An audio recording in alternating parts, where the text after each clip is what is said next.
Hello everyone, I'm Mr. Night Story, and welcome to tonight's journey toward peaceful sleep. If you're enjoying this content, I would be so grateful if you could take a moment to like this video. I'd also love to hear from you.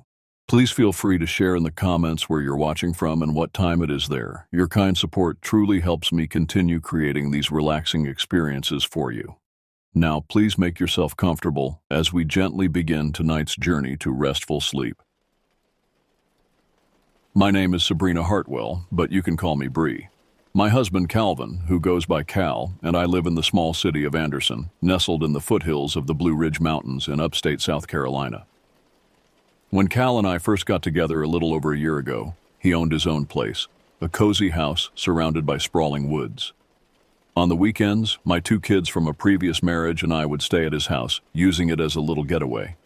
Cal has since moved in with me and the kids full-time, but we still like to go out to his old place when we need a break from the bustle of town. Cal's childhood home, where his mama Bonnie still lives, is right next door to his place. The gravel driveways of the two properties even connect, winding through the towering oaks and hickories like dusty ribbons.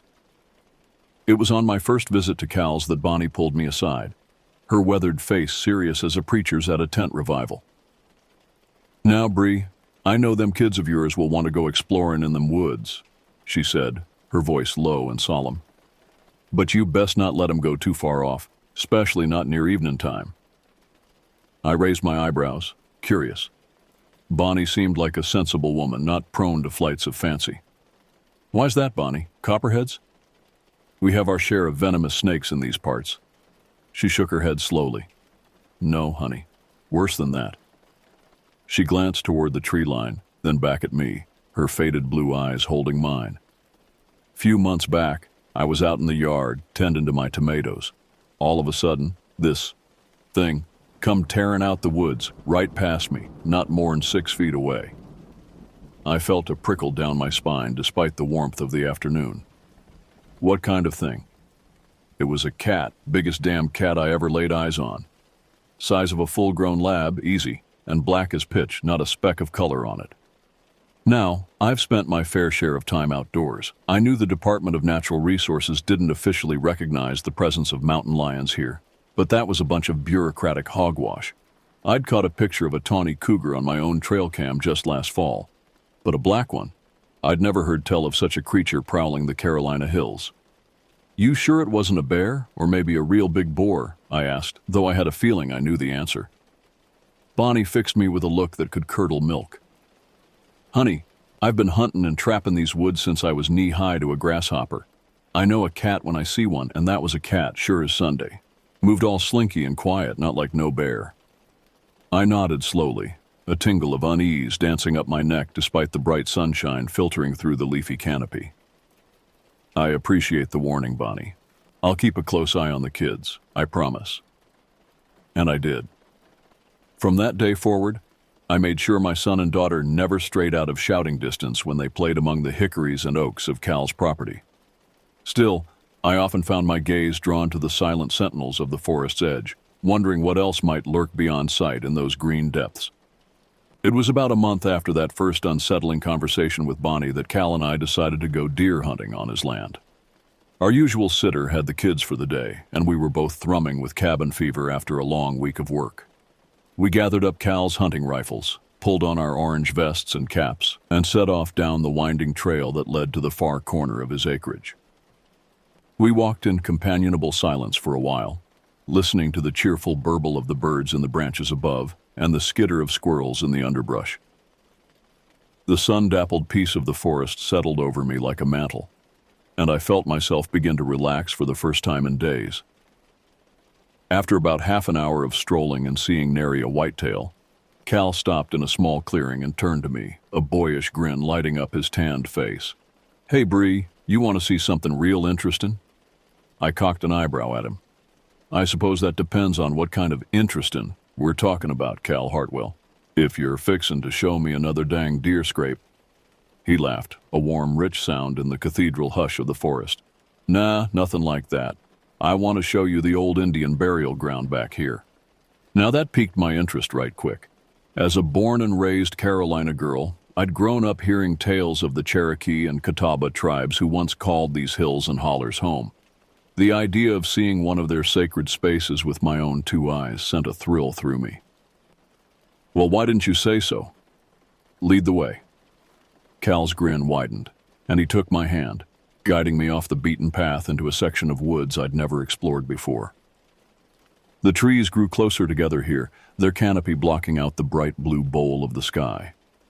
A strange, linstery silence settled over us as we walked, the chatter of the birds fading away until all I could hear was the crunch of our boots on the fallen leaves and the rasp of my own breath. After a few minutes, Cal stopped again, his hand tightening on mine. "We're here," he said, something odd in his tone that I couldn't quite place. I looked around, puzzled. At first glance, this patch of forest seemed no different than any other. The same mix of hickories, oaks, and pines, the same dappled sunshine filtering through the leaves to mottle the forest floor. But as my eyes adjusted to the gloom, I began to make out strange shapes half hidden in the carpet of leaves and pine needles. They were stones, I realized with a jolt. Dozens of them, some flat and half buried in the rich loam, others jutting up at awkward angles like broken teeth. They were too regular in shape to be natural formations, their edges worn smooth by centuries of rain and wind. "Are these grave markers?" I asked, my voice sounding small and thin in the pressing quiet. Cal nodded solemnly. "Yep, been here longer than anyone can remember. My granddaddy used to tell me stories about this place when I was a boy, said it was powerful old magic. A chill whispered down my spine despite the balmy air. I'd never put much stock in talk of magic and spirits being a good Christian woman, but standing there among those ancient, moss-eaten stones, I couldn't help but feel a sense of presence, as if the trees themselves were watching us with silent, knowing eyes. Overhead, a crow cawed harshly, making me jump. Cal squeezed my hand. "You all right, darling? We can head back if you want." I shook my head, forcing a smile. "No, I'm fine. It's just a lot to take in is all." I gazed around at the old stones, trying to imagine the lives and stories of the people laid to rest beneath them. What had this place been like when they walked the earth? Did their spirits still linger here, watching over their descendants? As if in answer to my unspoken question, a sudden gust of wind rattled through the branches above us, sending a shower of leaves cascading down around our feet. The hair on the back of my neck prickled, and I had the uneasy sensation that the wind carried whispers just beyond the edge of hearing. Cal cleared his throat, breaking the spell. "I'm gonna go check the creek, see if that damn beaver dam is blocking the flow again. You okay waiting here?" I nodded, grateful for the distraction. "Sure, I'll just sit a spell, catch my breath."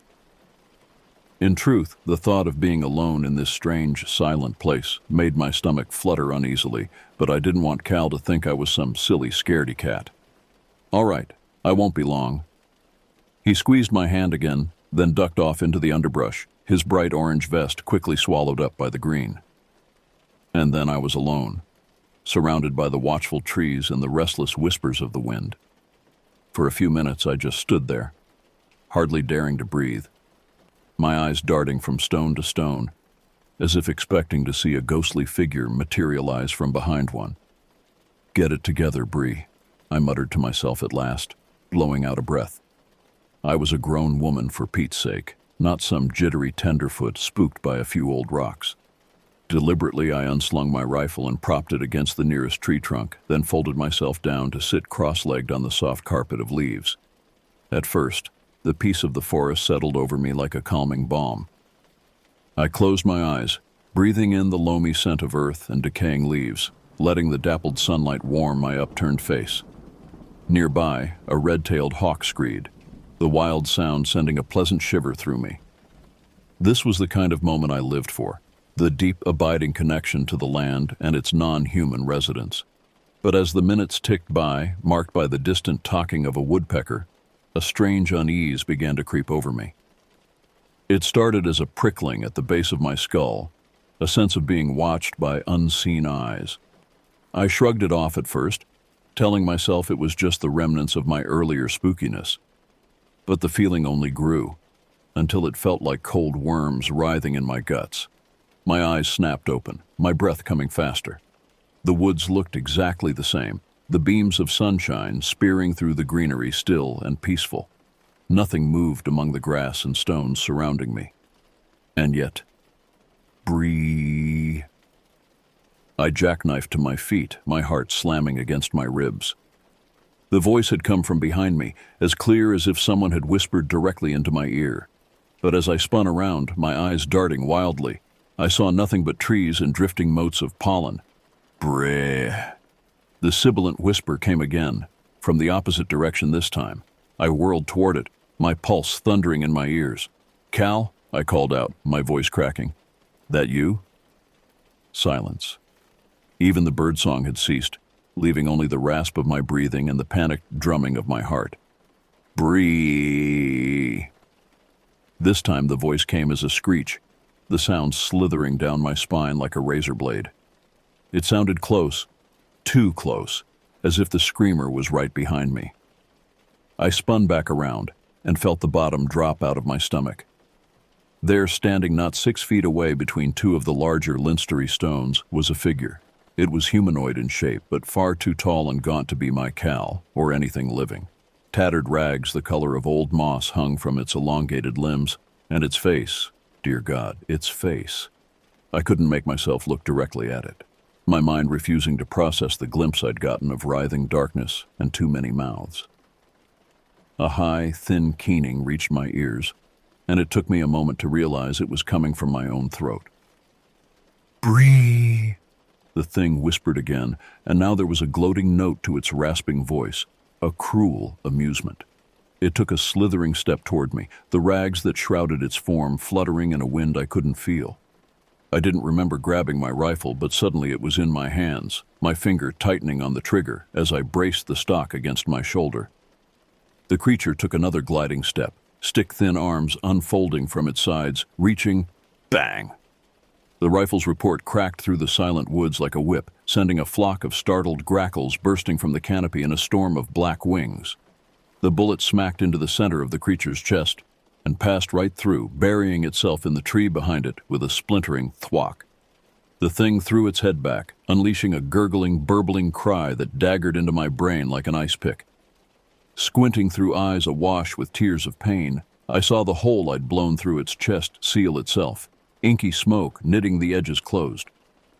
Bree, what happened? You okay? Cal's shout snapped me out of my paralysis. He was crashing back through the underbrush toward me, heedless of the branches that snagged at his clothes. Cal, run! There's something here. I don't... My voice broke on a sob as the creature whipped its head toward the sound of Cal's approach. For a horrified moment, I was sure it would go for him. But then, quick as a blink, it simply unfolded, its spindly limbs collapsing in on themselves like a spider's legs. The moss-colored rags fluttered to the ground in a loose heap, as if they'd never been occupied at all. And then Cal was there, wrapping me in a tight hug, stroking my hair as I shuddered against his chest. Shh, darling. I got you. What happened, Bree? I heard a shot. You see a bear or something? The genuine bewilderment in his tone made fresh tears spring to my eyes. He hadn't seen it. The thing that had been, mere moments before, close enough to touch. Already the memory of its nightmarish face was beginning to fragment, my mind shying away from the impossible reality of what it had witnessed. I thought I did, but... I shook my head helplessly, taking a shaky step back to sweep my gaze around the burial site. The moss-colored rags were gone, not a trace remaining in the carpet of dead leaves. Even the presence I'd felt, that skin-crawling sense of being watched by eldritch eyes, had vanished like dew under the morning sun. If not for the burning afterimage of that final, unraveling moment seared into my retinas, I might have believed I'd imagined the whole thing. Tripped, I finished lamely, knowing Cal would never believe the truth. Hell, I scarcely believed it myself, and I'd seen it with my own fear-widened eyes. Finger slipped on the trigger. Spooked myself good, baby. I tried for a shaky laugh, but it came out brittle and false in the tomb-like hush of the trees. Jesus, Bree, you're shaking like a leaf. Cal wrapped a steadying arm around my shoulders, his warmth seeping into my clammy skin. Let's get you back to the house, yeah? Get some hot coffee in you. maybe a nip of something stronger. That sounds mighty fine, I said, meaning it with every fiber of my being. I wanted nothing more than to put this place and its whispering stones far behind me, to surround myself with the comforting solidity of walls and honest sunshine, unfiltered by grasping branches. We made our way back out of the woods in silence, Cal supporting me with his solid bulk. But even with his reassuring presence at my side, I couldn't shake the feeling that something was watching us go. Smething old and impossibly powerful, amused by our pathetic human frailty. Each skitter of dry leaves in the underbrush made me flinch. Imagining skeletal fingers tipped with jagged nails crept after my heels. It wasn't until Cal's house came into view through the screening pines, Bonnie's battered pickup in the neighboring drive, that I finally allowed myself to exhale, the steel band constricting my lungs, loosening minutely. Cal guided me up the porch steps and into the blessed normalcy of his kitchen, sitting me down at the scarred oak table and busying himself at the ancient coffee pot that burbled on the counter. The familiar, hearty scent of dark roast began to fill the small room, chasing out the dank, rotting smell that seemed to have followed me from the woods. He sat a steaming mug in front of me, the heat welcome against my chilled palms. I took a sip, scalding my tongue, but the pain was grounding, a tether to the physical world after my brush with the inexplicable. "You want to talk about it?" Cal asked after a moment, his hazel eyes worried in his sun-browned face. I shook my head, trying to dredge up a reassuring smile. "No, I think maybe the heat just got to me out there. Low blood sugar or something."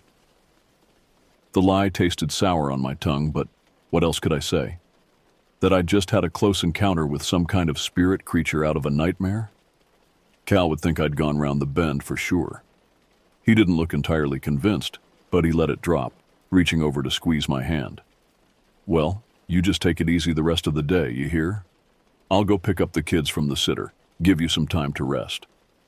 I nodded gratefully, the thought of holding my babies close, chasing away the last lingering tendrils of unease. "Thanks, baby. I don't know what I'd do without you."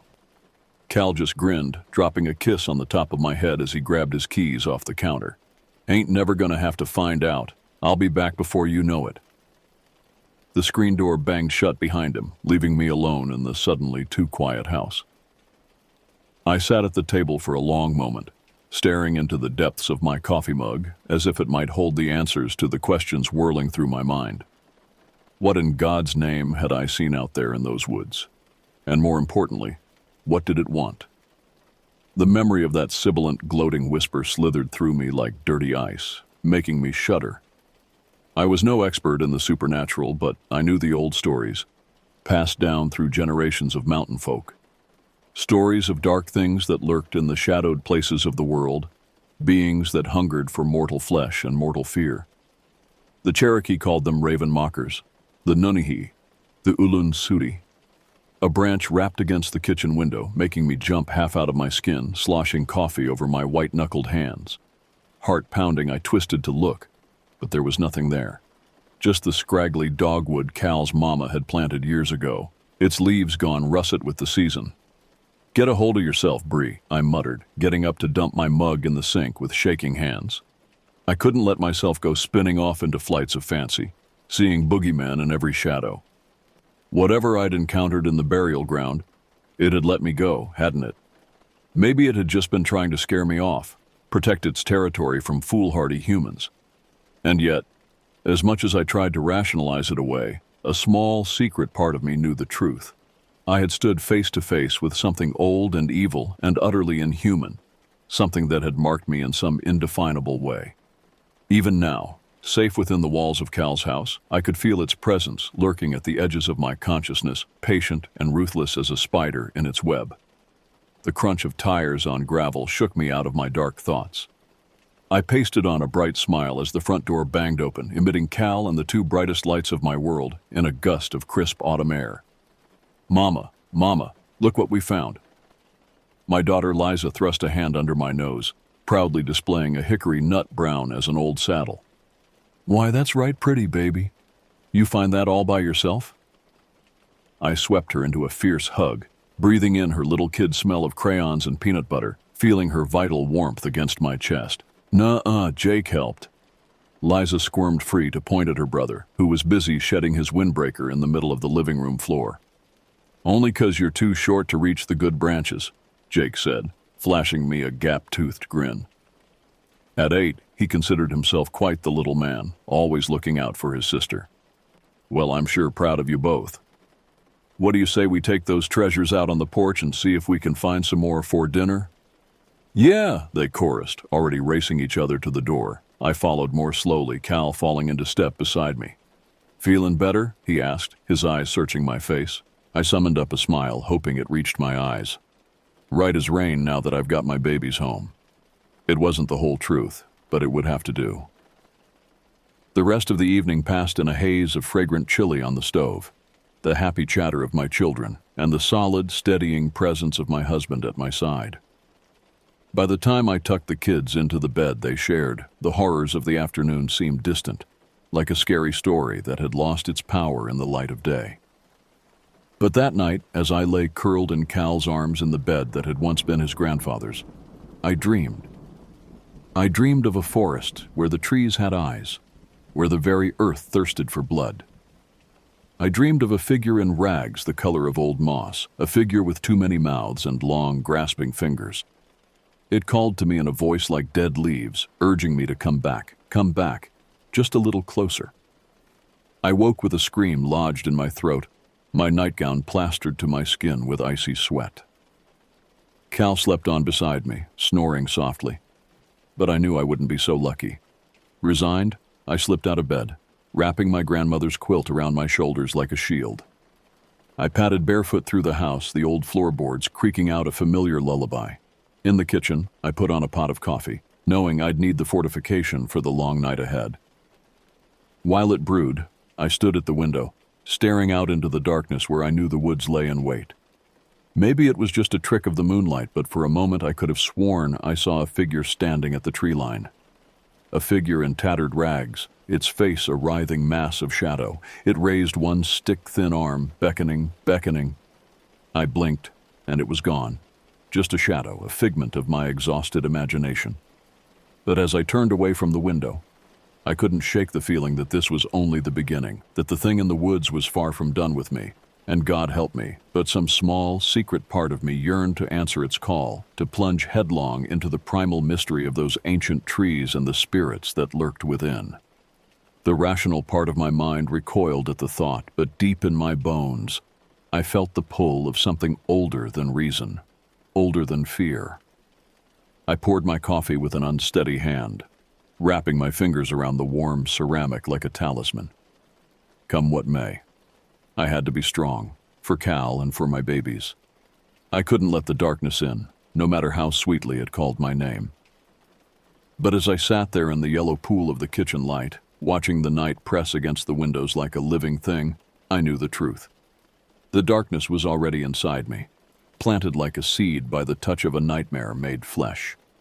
All I could do was hope I was strong enough to keep it at bay, for all our sakes.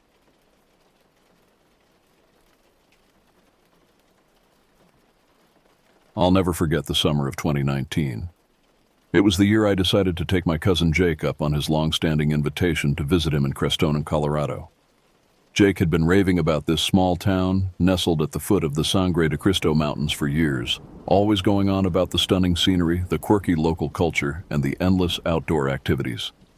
As a committed city dweller, I had always politely declined, preferring the comforts and excitement of urban life. But after a particularly grueling year at work, I found myself craving a change of pace, a chance to unplug and recharge in a different setting. So I called up Jake, booked a flight to Denver, and set off on what I thought would be a relaxing week in the wilderness. Little did I know, relaxation would be the last thing on the agenda. Jake picked me up at the Denver airport in his beat-up old Jeep Wrangler. As we set off on the 4-hour drive to Crestone, he regaled me with stories about the town's eclectic mix of hippies, spiritual seekers, and nature enthusiasts. He described the incredible hiking trails that crisscross the mountains, the hot springs where you could soak away your cares, and the amazing stargazing opportunities afforded by the lack of light pollution. Despite my initial reservations, I found myself getting caught up in his enthusiasm. By the time we pulled up to his cozy cabin on the outskirts of town, I was actually looking forward to a week of outdoor adventures. That first evening, we kept things low-key. We grabbed a couple of beers from Jake's fridge and settled onto his back deck, watching as the setting sun painted the jagged peaks of the Sangre de Cristo range in shades of orange and pink. As the light faded and the first stars began to wink into view, Jake pointed out constellations I had never been able to see in the city. Orion, Ursa Major, Cassiopeia. They all blazed overhead with a clarity that took my breath away. For the first time in a long time, I felt a sense of peace settle over me. Maybe this trip was exactly what I needed. The next morning, Jake was eager to show me around his favorite spots in the area. After a hearty breakfast of eggs and homemade sourdough toast, we packed up his Jeep with hiking gear, snacks, and plenty of water. Our destination for the day was the Great Sand Dunes National Park, a surreal landscape where towering sand dunes butted up against the base of the mountains. As we drove the winding road into the park, I couldn't help but marvel at the stark beauty of the terrain. It was like someone had dropped a piece of the Sahara Desert into the middle of the Rockies. We spent the morning hiking among the dunes, our calves burning as we slogged up the steep slopes of sand. The higher we climbed, the more incredible the views became. From the top of the tallest dune, we could see for miles in every direction, an endless expanse of sand and sky, bordered by the rugged peaks of the Sangre de Cristos. We whooped and hollered as we ran back down the dunes, our feet sinking into the soft sand with each bounding step. By early afternoon, we were both exhausted and exhilarated, ready for a change of scenery. Jake suggested we head to a secluded camping spot he knew in the nearby national forest. It was a place he often went to get away from it all, he said, a hidden gem that not many people knew about. I was game for anything at that point, still riding high on the rush of the day's adventures. We stopped back at his cabin to grab our camping gear, then set off down a series of increasingly rough dirt roads deep into the woods. After about 30 minutes of bouncing along, Jake pulled off into a small clearing and killed the engine. We shouldered our packs and set off on foot, following a narrow trail that snaked through the dense undergrowth. The forest was cool and quiet, the only sounds the crunching of our boots on the path and the occasional trill of a bird in the canopy above. After about half a mile, we emerged into another clearing, this one bordered by a babbling stream. It was an idyllic spot, the kind of place that seemed to exist outside of time. We set about making camp, pitching our tent and gathering firewood as the sun began its slow descent toward the horizon. As darkness fell, we huddled around the crackling campfire, trading stories and sipping from a flask of whiskey Jake had brought along. The stars overhead were even more incredible out here, away from any hint of civilization. We talked and laughed late into the night, enjoying each other's company and the peaceful solitude of the forest. Eventually, the chill of the mountain air and the exertions of the day caught up with us. We banked the fire and crawled into our sleeping bags, zipping the tent closed against the night. I remember lying there for a few minutes, marveling at the absolute stillness and quiet. No traffic noise, no sirens, no drunken revelers stumbling home from the bars. Just the gentle rustling of the trees and the occasional hoot of an owl. I drifted off to sleep, feeling more content than I had in years. I'm not sure what time it was when I woke up, but it was still pitch black outside. At first, I couldn't figure out what had roused me. I lay there in my sleeping bag, blinking up at the darkness, trying to get my bearings. Then I heard it. A strange scratching noise coming from just outside the tent.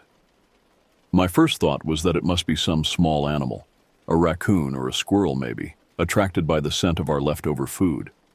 But as I listened more closely, I realized the sound was too deliberate, too purposeful to be a foraging critter. Beside me, Jake stirred in his sleeping bag. "You hear that?" I whispered, not wanting to raise my voice. He grunted, still half asleep, but then sat up abruptly as the scratching sound came again, this time accompanied by a low, guttural growl that made the hair on the back of my neck stand up. "What the hell is that?" he hissed, fumbling for his flashlight. I grabbed his arm, stopping him before he could switch on the light. "Don't," I breathed, not sure why I was so certain that drawing attention to ourselves was a bad idea. "Just wait." We sat there in tense silence, hardly daring to breathe as the thing outside continued to move around the perimeter of the tent. The growling grew louder, interspersed with a snuffling sound that reminded me of a dog catching a scent. But whatever this was, it was way bigger than any dog I had ever encountered. I could hear the heavy thud of its footsteps, the snapping of twigs and rustling of leaves as it circled us. Suddenly, something slammed into the side of the tent right near my head. I barely managed to stifle a yelp of terror, my heart hammering against my ribs like it wanted to escape. Jake's hand found mine in the darkness and squeezed, his palm slick with sweat. The thing was right outside now, so close I could hear the rasp of its breath, smell the rank, musky odor of its fur. Then it made a sound that will haunt me for the rest of my days. It was a roar, but not like any roar I had ever heard before. It started low, a deep bass rumble that I felt in my bones, then rose in pitch to an ear-splitting shriek that made my teeth ache. It was a sound of pure, primal rage, a challenge and a warning rolled into one. Every instinct I had screamed at me to run, to get as far away from this thing as possible, but I was frozen, paralyzed by a fear deeper and more visceral than anything I had ever experienced. In that moment, I was certain I was going to die, torn to shreds by some unknown monster in the darkness. Time seemed to stretch and warp, seconds feeling like hours as the creature paced outside, snarling and growling like something out of a nightmare.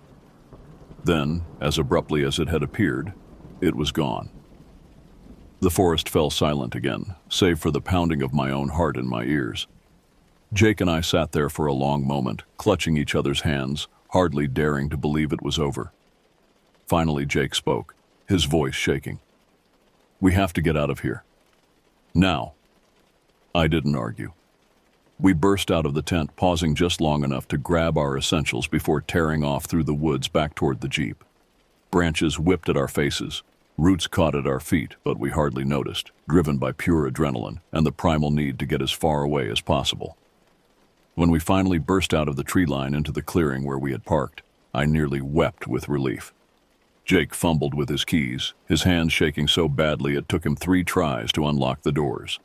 We threw our packs in the back and peeled out in a spray of gravel, the Jeep's headlights cutting through the darkness like twin knives.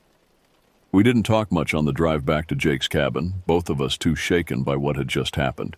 It was only when we were inside, the door locked and bolted behind us, that we allowed ourselves to breathe.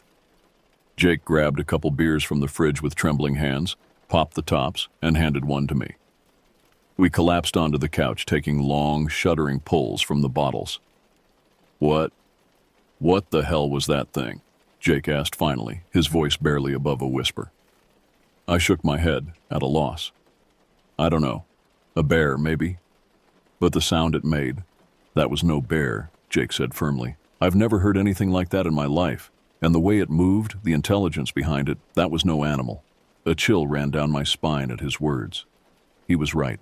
Whatever had stalked us in those woods, it was far beyond anything in the natural world. The thought made me feel small, insignificant, like an ant who had unwittingly wandered into the path of a boot. We sat up for hours that night, drinking and talking in circles, trying to make sense of the unexplainable. By the time the sun began to peek over the mountains, painting the sky in pale shades of pink and gold, we were no closer to an answer. But one thing was certain. Neither of us would ever be the same. The next day, despite our exhaustion and lingering fear, we knew we had to go back to the campsite. We had left most of our gear behind in our frantic escape, and as much as the thought of returning made my skin crawl, I knew I couldn't leave Colorado without my wallet and phone. The hike back felt different in the daylight, less ominous somehow. But when we reached the clearing where we had camped, any sense of relief evaporated. The place was a wreck. Our tent had been shredded, the nylon hanging in tatters from the bent poles. Our packs had been torn open, the contents strewn about like confetti after a parade. And everywhere, in the mud along the banks of the stream, were footprints. But they weren't human, or even animal. They were elongated, almost oblong, with splayed toes that looked more like fingers. And they were huge, half again, as long as my own size 11 boots. Jake let out a low whistle, his eyes wide as he took in the scene. "Holy shit," he breathed. "Can you believe this? We have to tell someone, call the park service or something." But I was already shaking my head. And tell them what? That we were attacked by Bigfoot? They'll think we're nuts, or drunk, or both. We'll be lucky if they don't slap us with a fine for camping in an undesignated area. Jake looked like he wanted to argue, but after a moment his shoulders slumped. Yeah, you're probably right. But man, can you imagine if we had proof? A clear footprint or a hair sample or God, a photo? We'd be famous. The guys who finally proved Sasquatch is real. I suppressed a shudder at the thought. Fame is the last thing I want from this.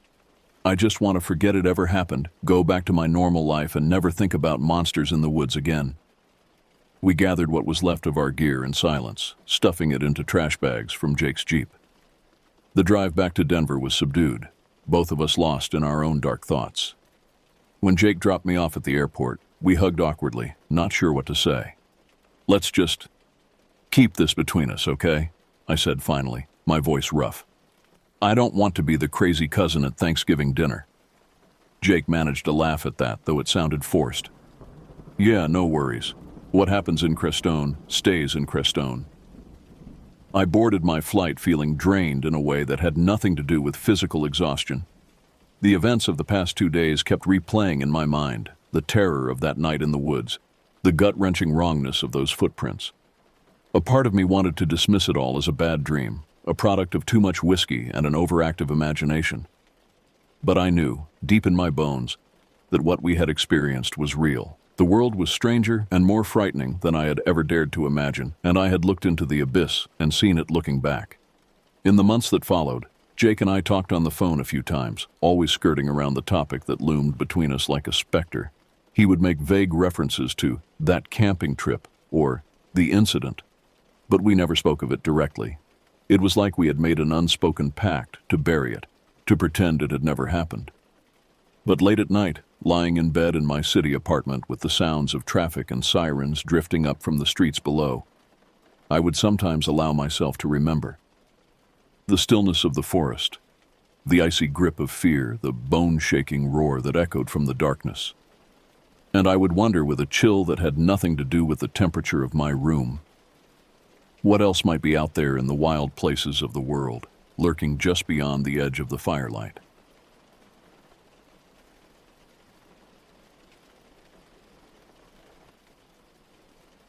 This was years ago now, but I remember it, all of it. I loved the forest and I loved hunting, but not so much anymore.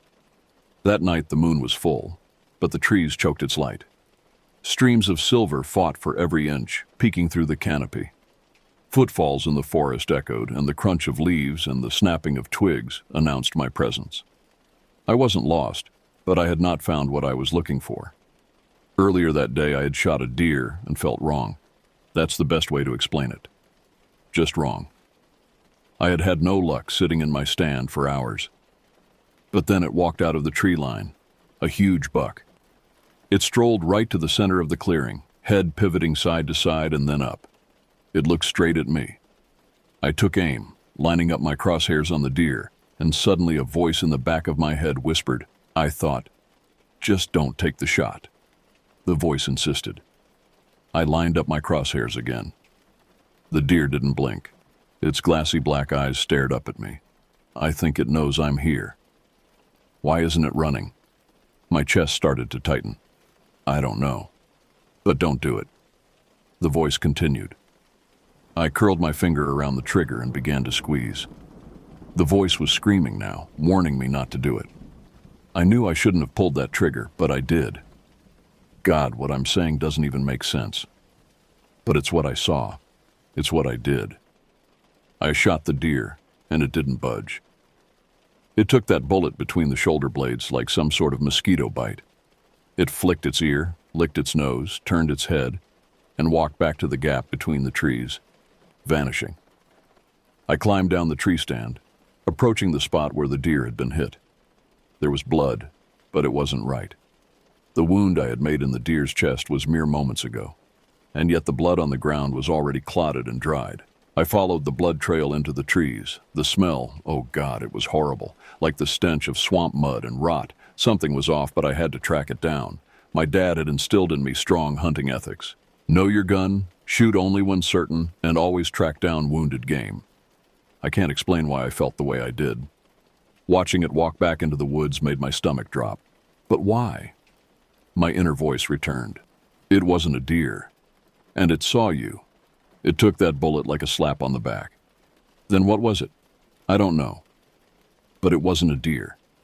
The forest around me was alive with the sounds of summer, the chirping of crickets, the hoot of an owl, frogs joining the chorus on cue. Everything was in motion. I followed the blood trail, refusing to give up for the night. I had to find it. Suddenly, the trail stopped at the base of a large tree.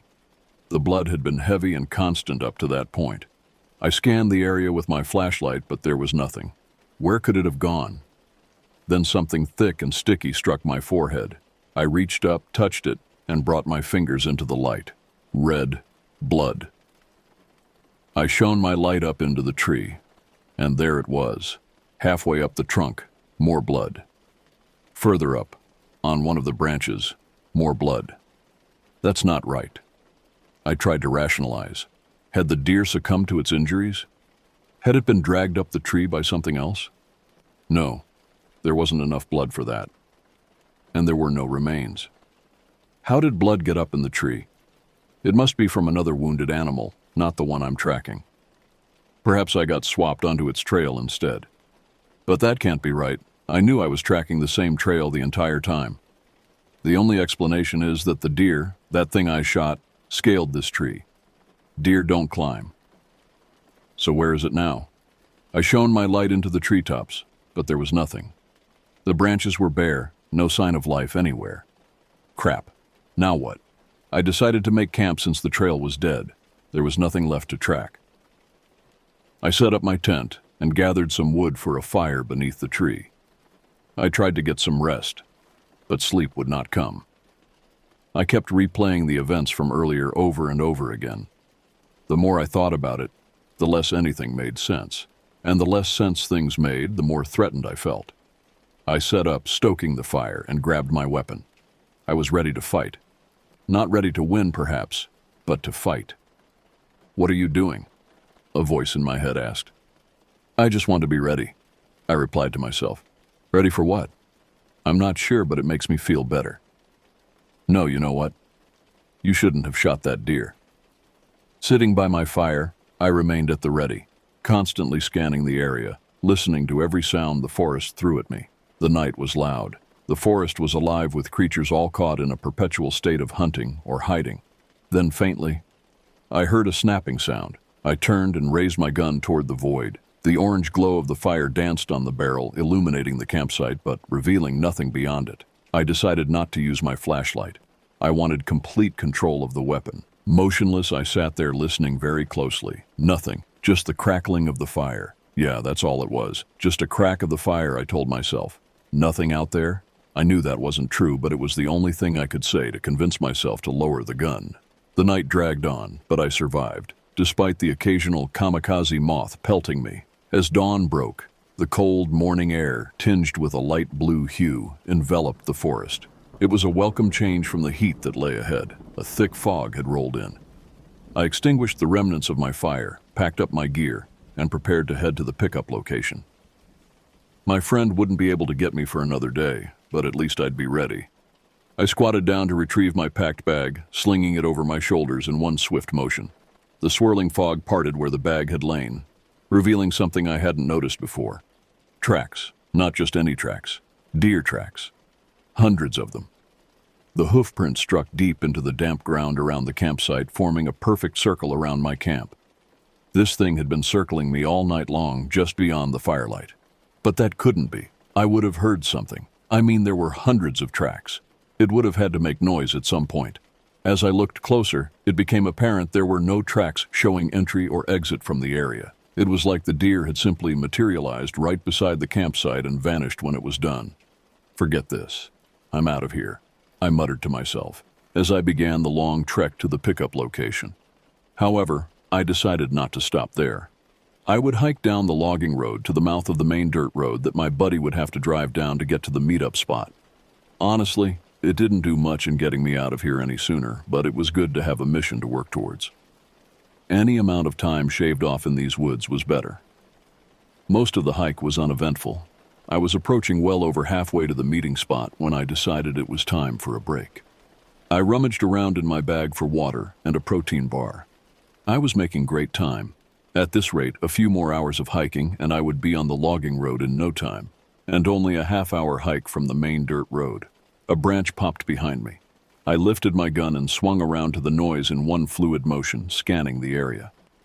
The forest is thick this time of year, so my view of my surroundings was limited. This thing could be mere feet away, and I wouldn't see it. The iron sights of my rifle glided across the forest, and then stopped. I saw something. A big patch of brush, but something was off with it. At the top of a large bush, there were weird branches coming out. Oddly bare. No, they weren't branches, I realized. They were antlers. My hands tightened around my weapon as I pulled its buttstock tight against my shoulder. Tunnel vision kicked in. I saw nothing aside from that bush. Then I guessed where the head would be relative to the exposed antlers. I took aim, and I squeezed the trigger. The kick of the gun jolted my insides. A loud, thunderous bang ripped through the forest, followed by the burnt smell of gunpowder. It didn't even flinch. No movement at all from this thing. The tips of its antlers were still visible. Then the exposed point slowly lowered down, out of sight, into the brush. Everything was still. Everything was quiet. Everything was wrong. I grabbed my bag and began to run, as fast as the forest would let me, towards the direction of the logging road. Tearing through the woods, between the snapping and whipping of vines and branches, I could swear I heard something tailing me, but I didn't care. I just wanted out, so I kept running. I burst through the thicket and into open air, the resistance of the forest vanishing, toppling me forward onto the dusty red earth. An orange cloud surrounded me as I slid across the dirt road. I rolled over. Facing right exited the tree line, chest heaving, waiting for that thing to rip through the foliage and jump right on top of me. But as I sat on the road, gun up, nothing came from the woods. The forest was still. I think I'm losing my mind. I lifted myself up from the dirt, brushed off my clothes, and gathered my bearings.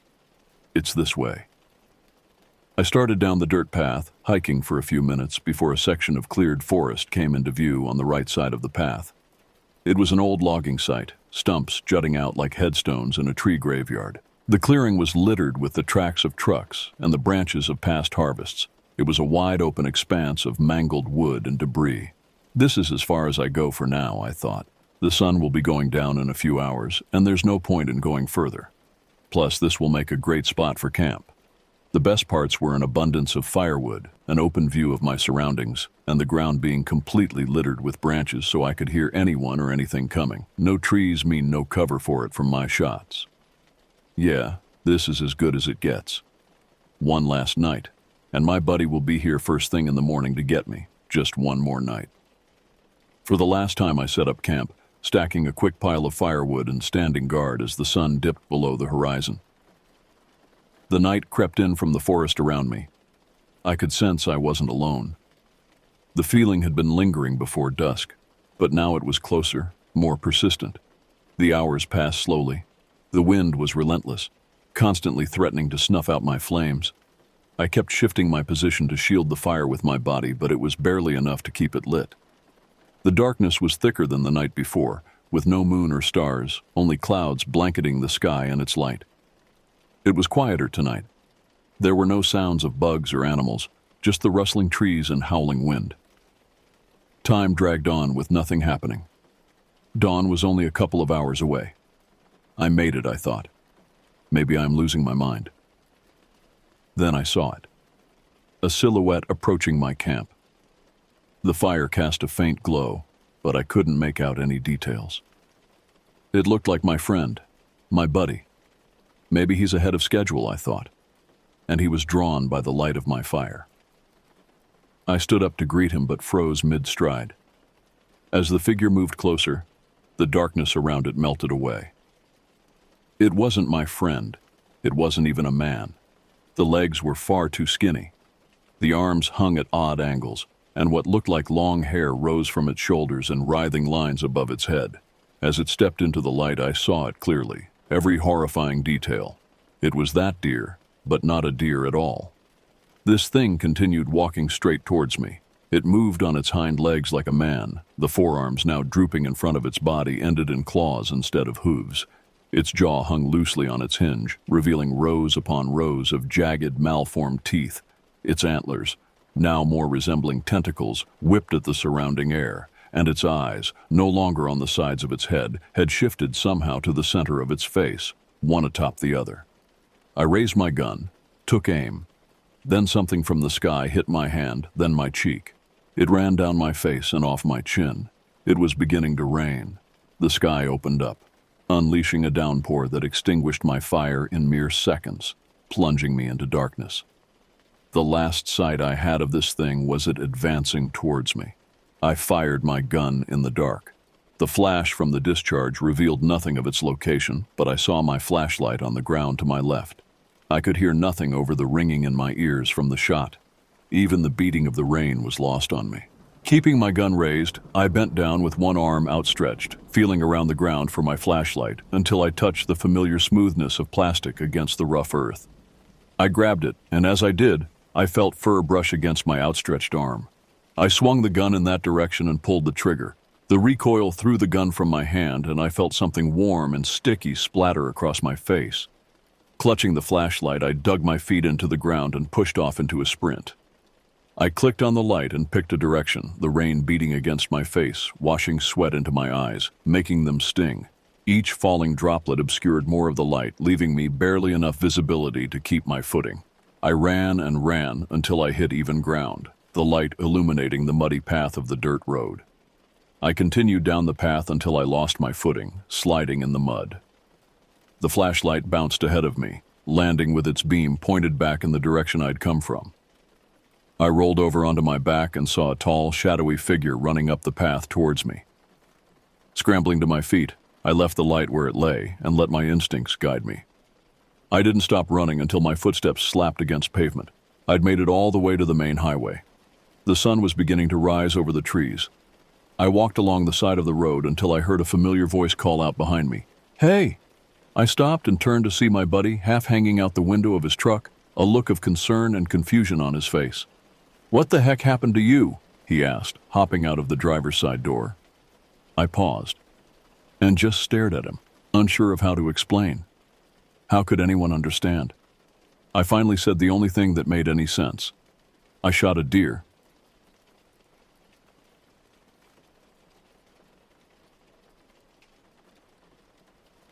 The gentle hum of cicadas filled the warm summer air as I gazed out over the vast expanse of our family's cattle farm. It was 1995, and at 10 years old I thought I knew every inch of this land. The rustling cornfields, the rickety old barn with its faded red paint, the murky pond where bullfrogs croaked their nightly chorus. It was all as familiar to me as my own reflection. Our farmhouse stood alone, a weathered sentinel watching over 500 acres of Oklahoma soil. The nearest neighbors were the Johnsons, their mailbox a tiny speck on the horizon some 5 miles down the dusty road. Tulsa, the closest city, might as well have been on another planet. "James," my mother's voice carried from the back porch. "Dinner time." I reluctantly tore myself away from my perch on the fence post, giving one last look at the setting sun painting the sky in brilliant oranges and pinks. As beautiful as it was, there was always a hint of melancholy that came with nightfall on the farm. The vastness that felt like freedom during the day became something else entirely when darkness fell. Inside, the familiar sense of pot roast and fresh-baked rolls filled the air. My older sister Abigail was already seated at the table, her nose buried in a book as usual. Dad came in from the barn, his weathered hands leaving faint smudges of grease on the doorframe as he entered. "How are those new calves doing, John?" Mom asked, as she set down a steaming bowl of mashed potatoes. Dad grunted as he washed up at the sink. "Coming along. That runt might not make it, though." "Shame." I pushed my peas around my plate, only half listening to their conversation. My mind was still outside, wondering what mysteries the night might hold. August 15th, 1995. My 11th birthday.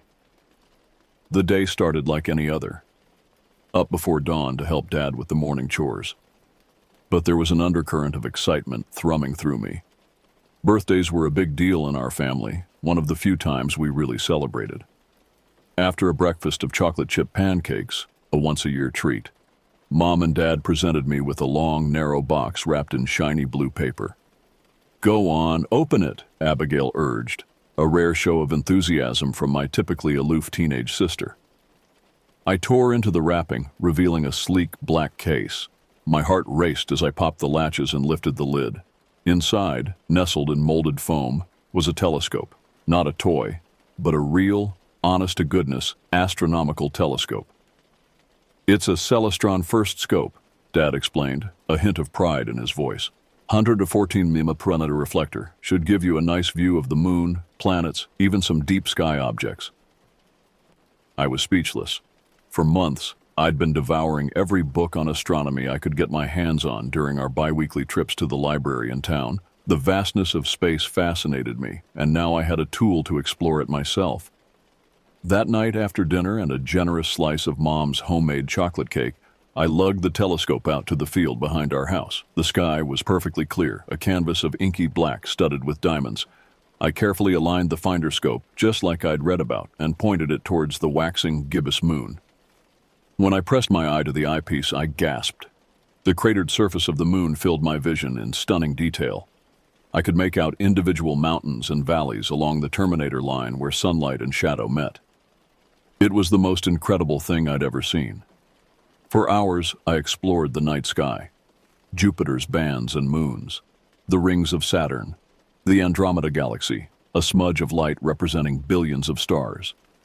I was so engrossed that I barely noticed the chill settling into my bones as the night wore on.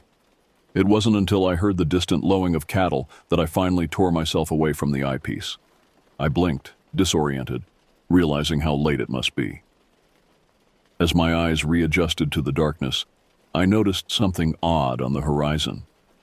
A pinprick of light, too bright and too low to be a star, hovered just above the tree line. At first, I thought it might be the headlights of a car on some distant road, but then it moved. Not the steady progression of a vehicle, but a quick, darting motion that defied explanation. It zipped to the left, stopped on a dime, then shot straight up before disappearing entirely. I rubbed my eyes, certain I must be seeing things. When I looked again, the strange light was gone. Only the familiar constellations remained, wheeling slowly overhead. A cool breeze rustled through the cornfield behind me, raising goosebumps on my arms. Suddenly, the vast openness of the farm felt oppressive rather than freeing. I hurriedly packed up the telescope and practically ran back to the house, all the while feeling as though unseen eyes were watching my retreat. As I climbed into bed that night, I tried to rationalize what I'd seen. It must have been a trick of the light, or maybe my eyes playing tricks after staring through the telescope for so long. But a nagging doubt lingered in the back of my mind. What if it had been something else? Something that didn't belong in the skies above our quiet Oklahoma farm. I drifted off to an uneasy sleep, my dreams filled with dancing lights and shadowy figures that always remained just out of sight. The incident with the strange light faded from my mind over the next few weeks as summer gave way to fall. School started up again, and between homework and increased responsibilities on the farm, I had little time for stargazing. But the seed of unease had been planted, and it was about to take root in ways I could never have imagined. It was a crisp Saturday morning in early October when Dad asked me to check the fence line near the pond. We'd had some issues with coyotes lately, and he wanted to make sure there were no weak spots they could exploit. I set out just after breakfast, the dew-laden grass soaking my jeans as I made my way across the pasture. The pond lay about a half-mile from the house, nestled in a small copse of oak and hickory trees. As I approached, I could hear the familiar chorus of bullfrogs and crickets. The fence seemed intact as I began my inspection, no signs of digging or damage. I was about halfway around the pond when something caught my eye. There, in the soft mud at the water's edge, was a set of tracks unlike anything I'd ever seen before. I crouched down for a closer look, my heart beginning to race. The prints were large, easily twice the size of my own foot. But it wasn't just the size that was strange. They were three-toed, with what looked like sharp claw marks at the end of each digit. The stride between each print was massive, suggesting whatever made them was tall and long-legged. My first thought was some kind of bird. We occasionally saw great blue herons around the pond. But I'd seen heron tracks before, and these were different. The shape was all wrong, and they were far too deep. Whatever left these prints was heavy. As I studied the tracks, trying to make sense of what I was seeing, a twig snapped in the woods behind me. I whirled around, suddenly very aware of how alone I was out here. The trees stood silent and still, no sign of movement. But I couldn't shake the feeling of being watched. I hurriedly snapped a few photos with the disposable camera I'd brought along to document any fence damage. Then, trying to keep my pace steady despite the urge to run, I made my way back to the house. Dad was in the barn when I returned, tinkering with the tractor. I hesitated before approaching him, unsure of how to explain what I'd seen. "Hey, kiddo," he greeted me without looking up from his work. "How's the fence looking?" "Fine," I said, my voice sounding strangely high-pitched to my own ears. "But Dad, I found something weird by the pond." He grunted, still focused on the tractor's engine. "What's that?" I took a deep breath. There were these tracks, big ones, like nothing I've ever seen before. That got his attention. He straightened up, wiping his hands on a rag. "Show me." We walked back to the pond together, my stomach churning with a mix of excitement and dread. But when we reached the spot where I'd seen the prints, my heart sank. The mud had dried in the late morning sun, obscuring the details of the tracks. They were still visible, but nowhere near as clear as they had been earlier. Dad crouched down, examining the faint impressions. "Huh," he muttered. "Probably just a heron or something. Maybe a big snapping turtle crawled out here." I shook my head vehemently. "No, Dad, you don't understand. They were huge, and three-toed with claws. I've never seen anything like it." He stood up, placing a calloused hand on my shoulder. "James, I know you've got a good imagination, but you can't let it run wild out here. There's nothing on this farm that could make tracks like what you're describing." "But," I started to protest. "No buts," he cut me off firmly. "Now come on, we've got work to do." As we walked back to the barn, I couldn't help but feel a mixture of frustration and embarrassment. I knew what I'd seen, but without clear evidence, how could I make him believe me? That night, as I lay in bed staring at the ceiling, I couldn't shake the image of those strange tracks from my mind. Nor could I forget the feeling that something had been watching me from the woods. Sleep was a long time coming, and when it finally did, my dreams were filled with lumbering shapes moving just beyond the edge of my vision, always retreating when I turned to look. As autumn deepened, a new strangeness crept into our nightly routine. It started subtly at first, just on the edge of perception. A low, pulsing hum that seemed to come from everywhere and nowhere at once. The first time I noticed it, I was up late reading one of my astronomy books by flashlight. It was well past midnight, and the house was silent save for the occasional creak of settling wood. Then, almost imperceptibly, the humming began. It wasn't loud, not really. More like a vibration you could feel in your chest, a sound so low it was more physical sensation than audible noise. I put down my book, straining my ears to locate the source. Was it coming from outside? The basement? I couldn't tell. After a few minutes, it faded away as mysteriously as it had begun. I shrugged it off, figuring it was probably just some farm equipment running in the distance. But over the next few weeks, the humming became a regular occurrence. Always at night, always when the house was quiet. Sometimes it would last for just a few minutes, other times for hours. I mentioned it to Abigail one morning over breakfast. "You hear it too?" she asked, her eyes widening slightly. I thought I was going crazy. "What do you think it is?" I whispered, not wanting our parents to overhear. She shrugged, trying to appear nonchalant, but I could see the worry in her eyes. "Probably just some new equipment Dad's running. Or maybe it's coming from the Johnsons' place." But we both knew that wasn't right. The Johnsons' farm was too far away, and Dad hadn't bought any new machinery recently. One night, about 3 weeks after the humming first started, I decided to investigate. I waited until well after midnight, when I was sure everyone else was asleep. Then, moving as quietly as I could, I crept downstairs and out the back door. The night was cool and clear, a nearly full moon bathing the farm in silvery light. The humming was stronger out here, a steady thrumming that seemed to come from the very air itself. I stood on the porch for a long moment, gathering my courage before stepping out into the yard. I made my way towards the barn, thinking perhaps the sound was coming from inside. But as I drew closer, I realized the humming wasn't getting any louder. If anything, it seemed to be coming from behind me now, back towards the house. I turned, confused, and that's when I saw it. a faint, pulsing glow emanating from the cornfield. It matched the rhythm of the humming perfectly, growing brighter and dimmer in sync with the sound. My heart pounding, I took a few hesitant steps towards the field. The logical part of my brain was screaming at me to run back to the house, to wake up Dad and tell him what was happening. But curiosity overrode my fear, pulling me forward like an invisible tether. I reached the edge of the cornfield, the tall stalks looming over me. The glow was definitely coming from within, maybe 100 yards in. Taking a deep breath, I pushed aside the first row of corn and stepped inside. The plants closed in around me immediately, cutting off my view of the farmhouse. I could still see the glow ahead, pulsing steadily. The humming was all-encompassing now, vibrating through my entire body. I pressed forward, my movements clumsy in the tight rows. I don't know how long I walked. Time seemed to lose all meaning in that strange, glowing maze. But suddenly, I broke through into a small clearing. And there, hovering about 10 feet off the ground, was the source of the light and sound. It was... I don't even know how to describe it. A sphere of energy, maybe 6 feet in diameter, crackling with what looked like blue electricity. It pulsed in perfect rhythm with the humming, which had grown so loud I could feel it in my teeth.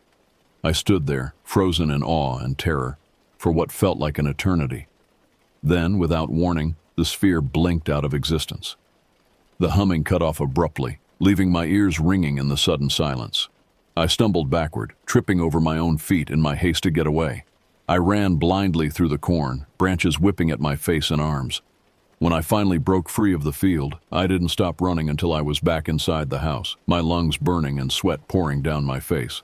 I slammed and locked the door behind me, then sank to the floor, trembling. What had I just seen?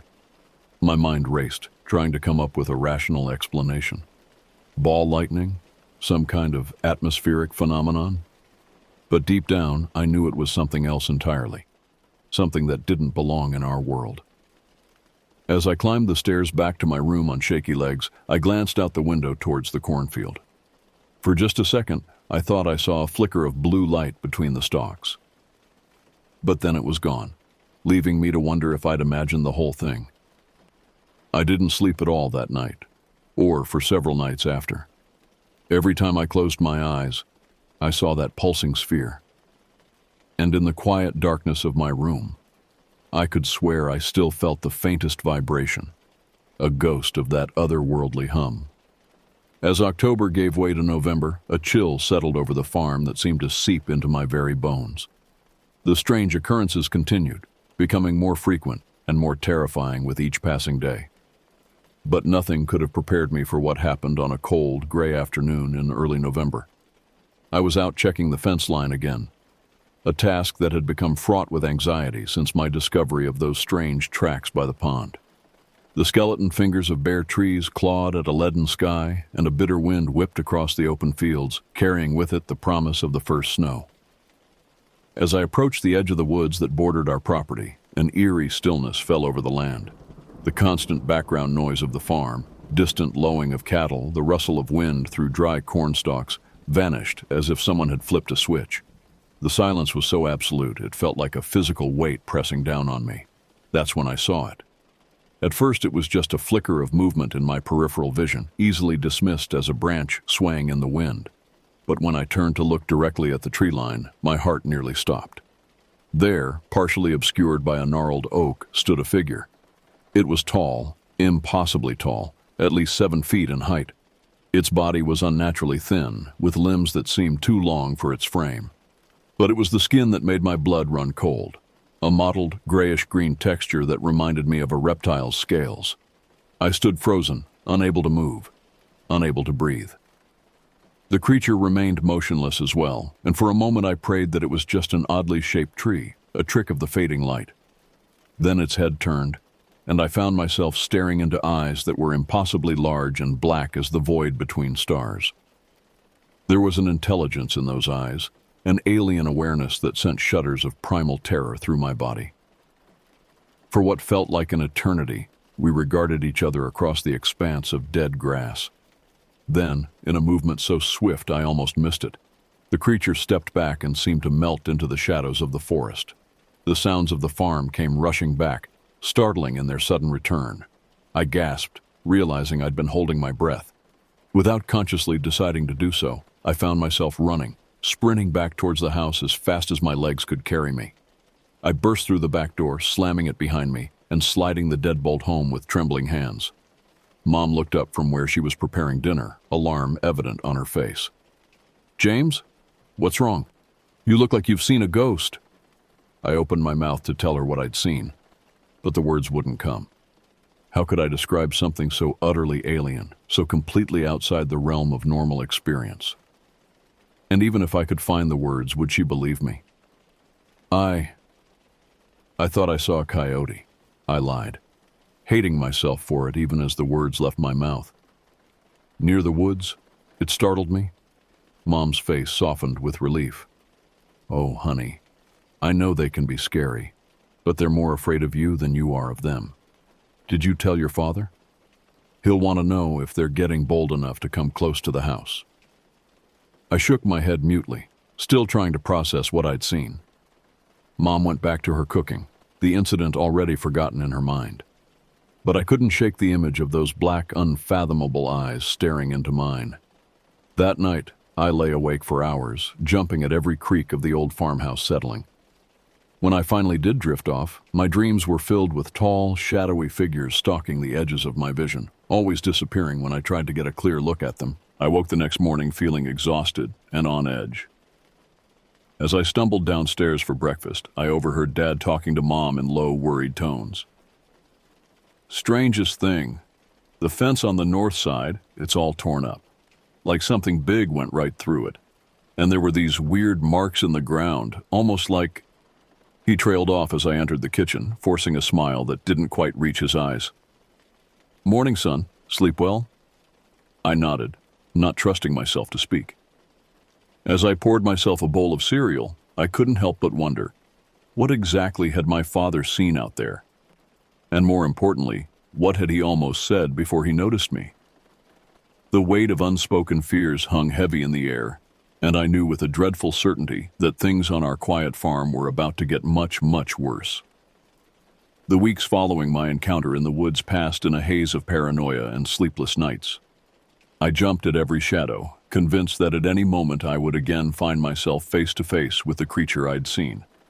But as November dragged on with no further sightings, I began to wonder if I had imagined the whole thing. Then, 2 days before Thanksgiving, everything changed. I was helping Dad in the barn, stacking hay bales for winter storage, when we heard Mom calling from the house. There was an edge of panic in her voice that sent chills down my spine. "John! James! Come quick!" We rushed back to the house to find Mom standing in the kitchen, the phone clutched tightly in her white-knuckled grip. Her face was pale, eyes wide with shock. "It's the Petersons," she said, her voice trembling. "Their boy, Tommy, he's missing." Tommy Peterson was a year younger than me, the son of a family that owned a farm about 10 miles down the road. We weren't close friends, but I knew him from school and the occasional county fair. "What do you mean missing?" Dad asked, his brow furrowed with concern. Mom shook her head, clearly struggling to make sense of what she'd been told. "Lisa says he went out to do his chores yesterday evening and never came back. They've been searching all night, but there's no sign of him. The police are involved now. They're asking everyone in the area to keep an eye out." A cold knot of dread formed in the pit of my stomach. I thought back to the strange tracks by the pond, the towering figure in the woods. Could there be a connection? The next few days were a flurry of activity. Dad joined the search parties combing the countryside, while Mom manned the phones, relaying information and coordinating with other families in the area. I wanted to help, but they insisted I stay close to the house. As the days stretched into a week with no sign of Tommy, wild theories began to circulate. Some blamed coyotes or mountain lions, though no one could remember the last time a big cat had been seen in these parts. Others whispered about drifters or escaped convicts lurking in the area. But late one night, I overheard a conversation that chilled me to my core. I had gotten up for a glass of water and was passing by the living room when I heard Dad's voice, low and urgent. "Not the first time something like this has happened around here," he was saying. "Remember back in '78, the Wilkins girl?" "John, don't." Mom's voice was strained. "That was different. They never proved." "Maybe not," Dad cut her off. "But you can't tell me it's not similar. A child vanishing without a trace, right around the same time of year. And now with what James saw in the woods. My breath caught in my throat. Had Dad believed me after all? "We agreed not to talk about that," Mom hissed. "You'll only scare him more. Besides, it was probably just his imagination running wild. You know how he is with all those sci-fi books he reads." There was a long pause before Dad spoke again, his voice heavy with an emotion I couldn't quite place. "Maybe. But Sarah, if there's even a chance, we need to be prepared. To protect our family." I crept back to my room, my mind reeling. What did Dad know that he wasn't telling us? And what had happened to the Wilkins girl all those years ago?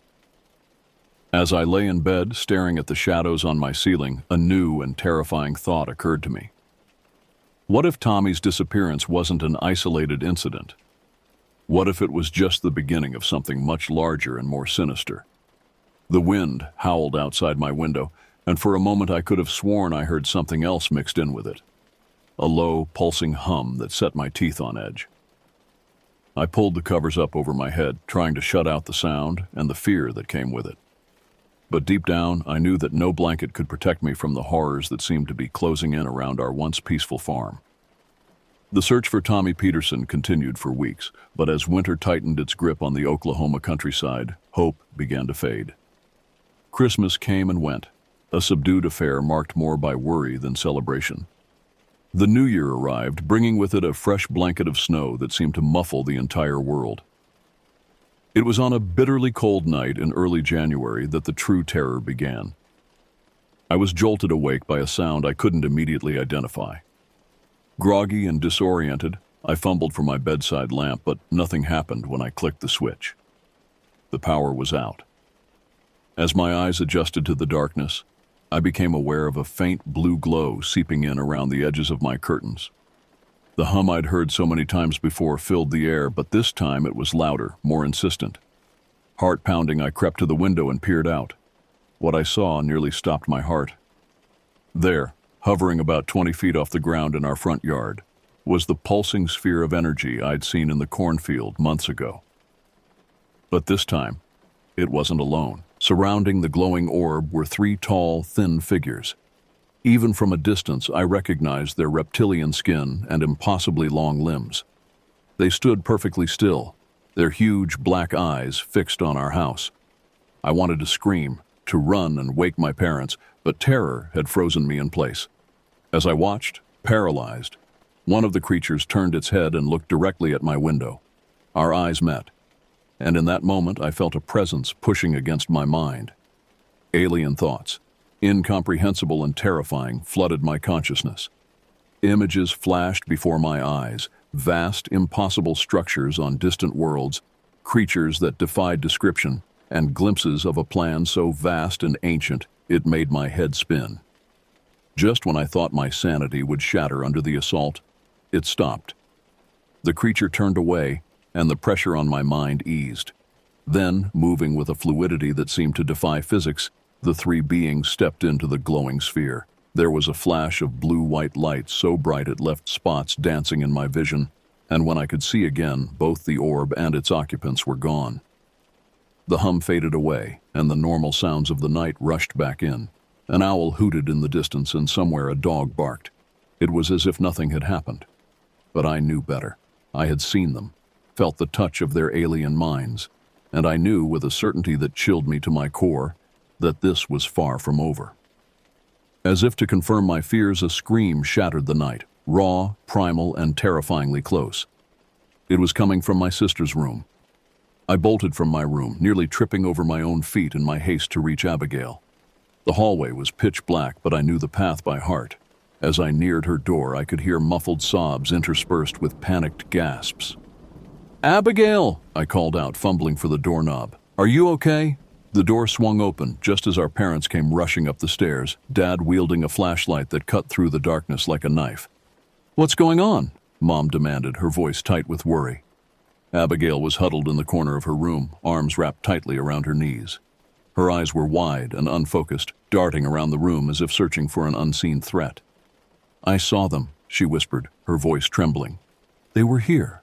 In my room. Those things. Dad swept the flashlight beam around the room, revealing nothing out of the ordinary.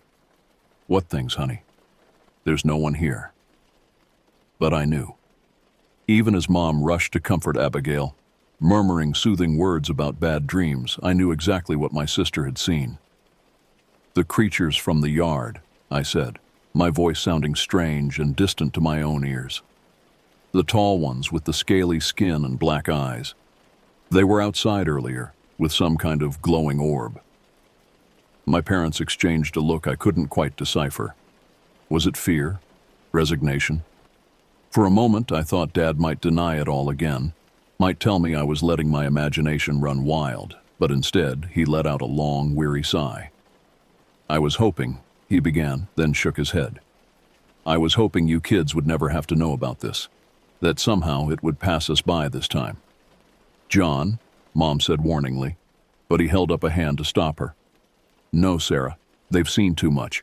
They deserve to know the truth.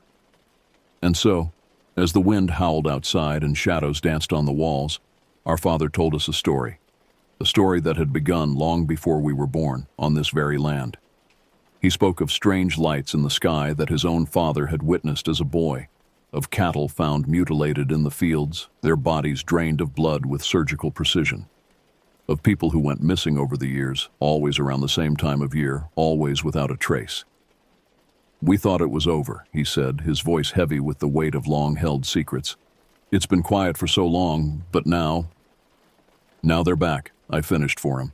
He nodded grimly, and I fear they won't stop until they get what they came for. What do they want? Abigail asked, her voice barely above a whisper. Dad's eyes met mine, and I saw in them a mixture of fear and determination. We don't know for sure, but whatever it is, we're not going to let them have it without a fight.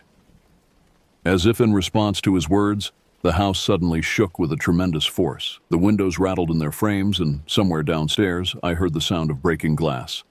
They're here, I said, a strange calm settling over me. The time for fear was past. Now, we had to act. Dad's jaw set in a hard line. Sarah, get the kids to the basement. Use the tunnel if you have to. What tunnel? I asked, but Mom was already ushering us towards the stairs. John, be careful, she called back over her shoulder. He nodded once, then turned and strode purposefully towards our parents' bedroom. I caught a glimpse of him reaching for something in the back of the closet before Mom hurried us out of sight. The next few minutes were a blur of confusion and adrenaline. Mom led us to the basement, then to a hidden door behind some old shelving units. Beyond it lay a narrow, earthen tunnel, an escape route I'd never known existed. Your father and I hoped we'd never have to use this, Mom explained as she urged us forward. But we always knew there was a chance. Her words were cut off by a deafening crash from upstairs, followed by an inhuman shriek that made the hair on the back of my neck stand on end. Mom's face went pale. Go, she said, pressing something cold and heavy into my hand. I looked down to see an old revolver, its metal gleaming dully in the beam of Mom's flashlight. Get your sister to the Johnsons' farm. Don't stop for anything. Before I could protest, she was closing the hidden door behind us, sealing Abigail and me into the tunnel. I could hear her muffled voice on the other side, uttering what sounded like a prayer. Mom! Abigail cried out, but I grabbed her arm and pulled her deeper into the tunnel. Whatever was happening up there, we couldn't help. Our only choice was to run and hope our parents could handle whatever had invaded our home. We stumbled through the darkness, the beam of the small flashlight Mom had given us barely illuminating the way ahead. The sounds of chaos from the house faded behind us, replaced by the eerie silence of the underground passage. After what felt like hours, but was probably only minutes, we emerged into the cold night air.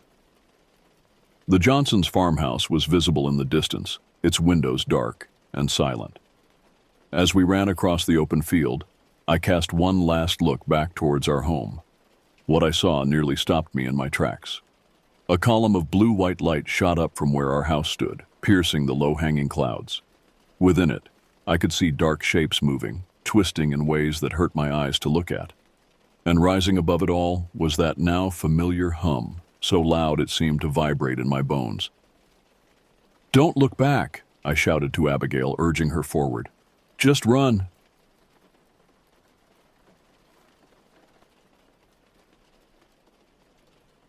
The summer of 2020 started like any other in our quiet corner of Washington state. I was 15 years old then, spending my days exploring the lush forests and rugged coastlines that define the Pacific Northwest. Little did I know that this summer would change everything, leaving scars both physical and mental that I still carry with me today. It was early July when my cousins arrived from Nevada for my aunt's wedding. The ceremony itself was a blur of white dresses, awkward dancing, and too sweet cake. But it was what happened 3 days later that etched itself into my memory with terrifying clarity. The day started innocently enough. My parents suggested we take our out-of-town relatives to one of the local beaches, a secluded stretch of sand and pebbles nestled between towering cliffs. The weather was uncharacteristically perfect for Washington: warm sunshine, a gentle breeze, and only a few wispy clouds in the sky. We piled into 2 cars, coolers loaded with sandwiches and watermelon, beach gear crammed into every available space. The drive to the coast was filled with laughter and excited chatter, my cousins marveling at the dense green forests that lined the winding road. As we crested the final hill, the Pacific Ocean stretched out before us, a vast expanse of blue-gray water disappearing into the horizon. We found a spot to park and lugged our equipment down to the beach, claiming a patch of sand as our own. The next few hours passed in a haze of summer bliss. We took turns on the paddleboards, wobbling and splashing in the chilly water. My Uncle Mike, an avid fisherman, set up his gear and patiently taught my younger cousins how to cast a line. The adults lounged on beach chairs, catching up on family gossip and reminiscing about summers past. I alternated between joining in the activities and retreating to a quiet spot with my sketchbook, trying to capture the wild beauty of the coastline. The rhythmic sound of the waves and the cries of seagulls created a peaceful backdrop to our day. As the afternoon wore on, we gathered around a picnic blanket to devour juicy slices of watermelon. Sticky juice ran down our chins as we spat seeds at each other, competing to see who could launch them the farthest. It was a moment of pure, carefree joy, the kind that only exists in childhood summers before the weight of the world settles onto your shoulders. If only I had known then how quickly that innocence would be shattered. The sun began its slow descent towards the horizon, painting the sky in brilliant shades of orange and pink. In Washington, summer days stretch long into the evening, with twilight lingering until nearly 9 p.m. As the golden hour approached, we began the process of packing up our beach gear. It was then that my Aunt Kay made a suggestion that would change the course of our lives. "Hey, why don't we show the cousins the old military fort before we head back?" she asked, her eyes sparkling with excitement. "It's not far from here, and it's such a cool piece of history." The fort in question was a relic from World War II, built to defend the coastline from potential invasion. It had long since been abandoned by the military, left to slowly decay amidst the encroaching forest. Over the years, it had become a popular spot for locals to explore, despite the occasional rumors of strange occurrences and unexplained phenomena. My cousins, eager for more adventure, immediately agreed. Even the adults seemed enthused by the idea, perhaps caught up in the nostalgia of their own childhood explorations. I felt a twinge of unease, having visited the fort several times before, and always leaving with a sense of disquiet. But I pushed the feeling aside, not wanting to dampen the group's enthusiasm. As we loaded the cars and set off for the fort, the sun dipped lower in the sky, casting long shadows across the landscape. The carefree mood of the beach began to shift, a subtle tension creeping into the air. Looking back, I wonder if some primal part of our brains sensed the danger that lay ahead, trying to warn us away from the path we were about to take.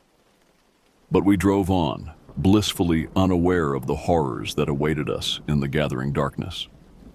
The drive to the abandoned military fort was short, but as we wound our way through the dense forest, it felt like we were entering another world entirely. The trees pressed close to the narrow road, their branches reaching out like gnarled fingers, scraping against the sides of our vehicles. The cheerful chatter that had filled the cars during our beach trip gradually faded, replaced by an anticipatory silence. We pulled into the small gravel parking lot just as the last rays of sunlight were fading from the sky. The fort loomed before us, a massive concrete structure half buried in the hillside. Its weathered surface was stained with decades of exposure to the harsh coastal elements, and thick vines crept up its walls, nature slowly reclaiming what man had built. As we piled out of the cars, I couldn't shake the feeling of unease that had been growing since we left the beach. The air felt heavier here, charged with an energy I couldn't explain. The usual sounds of the forest, chirping birds, rustling leaves, seemed muted, as if the wildlife itself was holding its breath. My Uncle Mike, always the history buff, began explaining the fort's significance to my cousins. This place was built in the early 1940s, he said, his voice echoing slightly in the still air. It was part of a network of coastal defenses meant to protect against Japanese attacks during World War II. Never saw any real action, though. Been abandoned since the 1950s. We approached the main entrance, a yawning black hole in the concrete face of the fort. The heavy metal door that once sealed it shut had long since been removed, leaving only rusty hinges as evidence of its existence. A cool draft emanated from the darkness within, carrying with it the musty scent of damp stone and decay. My Aunt Kay pulled out a handful of flashlights from her backpack, distributing them among the group. "Stay close together," she warned. "It's easy to get turned around in there." As we stepped into the fort, the temperature dropped noticeably. Our flashlight beams cut through the gloom, revealing long corridors branching off in different directions. The walls were covered in a patchwork of graffiti, some artistic, some crude, all adding to the sense of abandonment and neglect. We moved deeper into the structure, our footsteps echoing ominously. The fort was laid out in a rough C-shape with a series of rooms lining the outer wall and a long, dark hallway connecting the two ends. Every so often we'd come across a gun emplacement, massive concrete openings that once housed artillery pieces aimed out to sea. As we explored, I noticed my younger cousins growing increasingly nervous. They huddled closer to the adults, their eyes wide as they took in the imposing surroundings. Even the grown-ups seemed on edge, their jokes and casual conversation feeling forced and hollow in the oppressive atmosphere of the fort. We had been exploring for about 20 minutes when my Aunt Kay made another suggestion. "Hey, why don't we go up top?" she said, gesturing towards a narrow staircase. "The view from up there is incredible." There was a murmur of agreement from the group, and we began to ascend the worn concrete steps. I hung back slightly, my earlier unease returning in full force. Something about this place felt wrong, but I couldn't put my finger on what exactly was bothering me.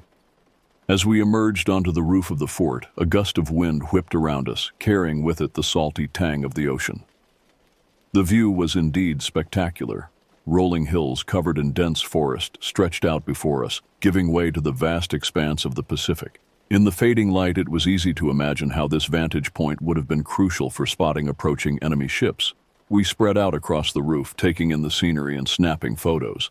I found myself drifting towards the edge, peering down at the steep drop to the ground below. It was then that I noticed something odd.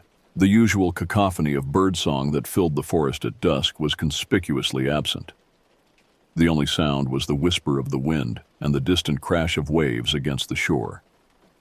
I was about to mention this to the others when I realized they had already started making their way back down to ground level.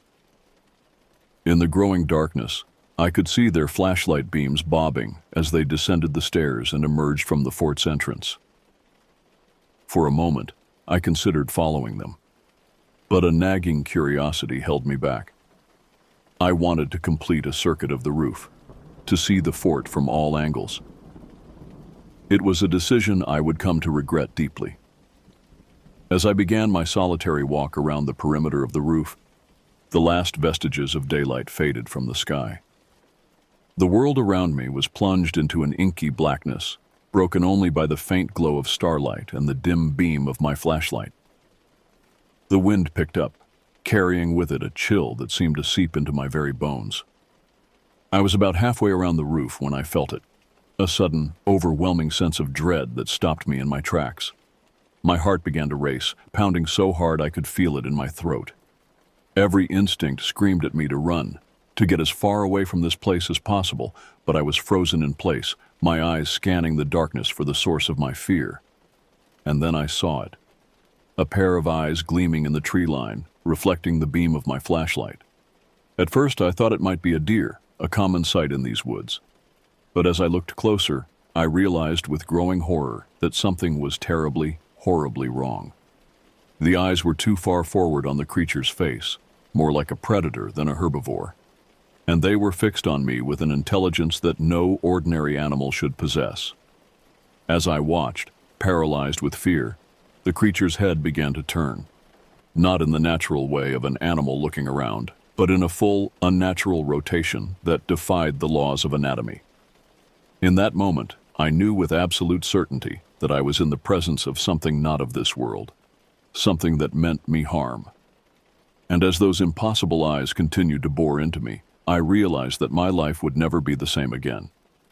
Time seemed to stand still as I locked eyes with the creature at the edge of the forest. My mind raced, trying to make sense of what I was seeing. Every scrap of knowledge I had about local wildlife told me that this was impossible. Deer don't have forward-facing eyes.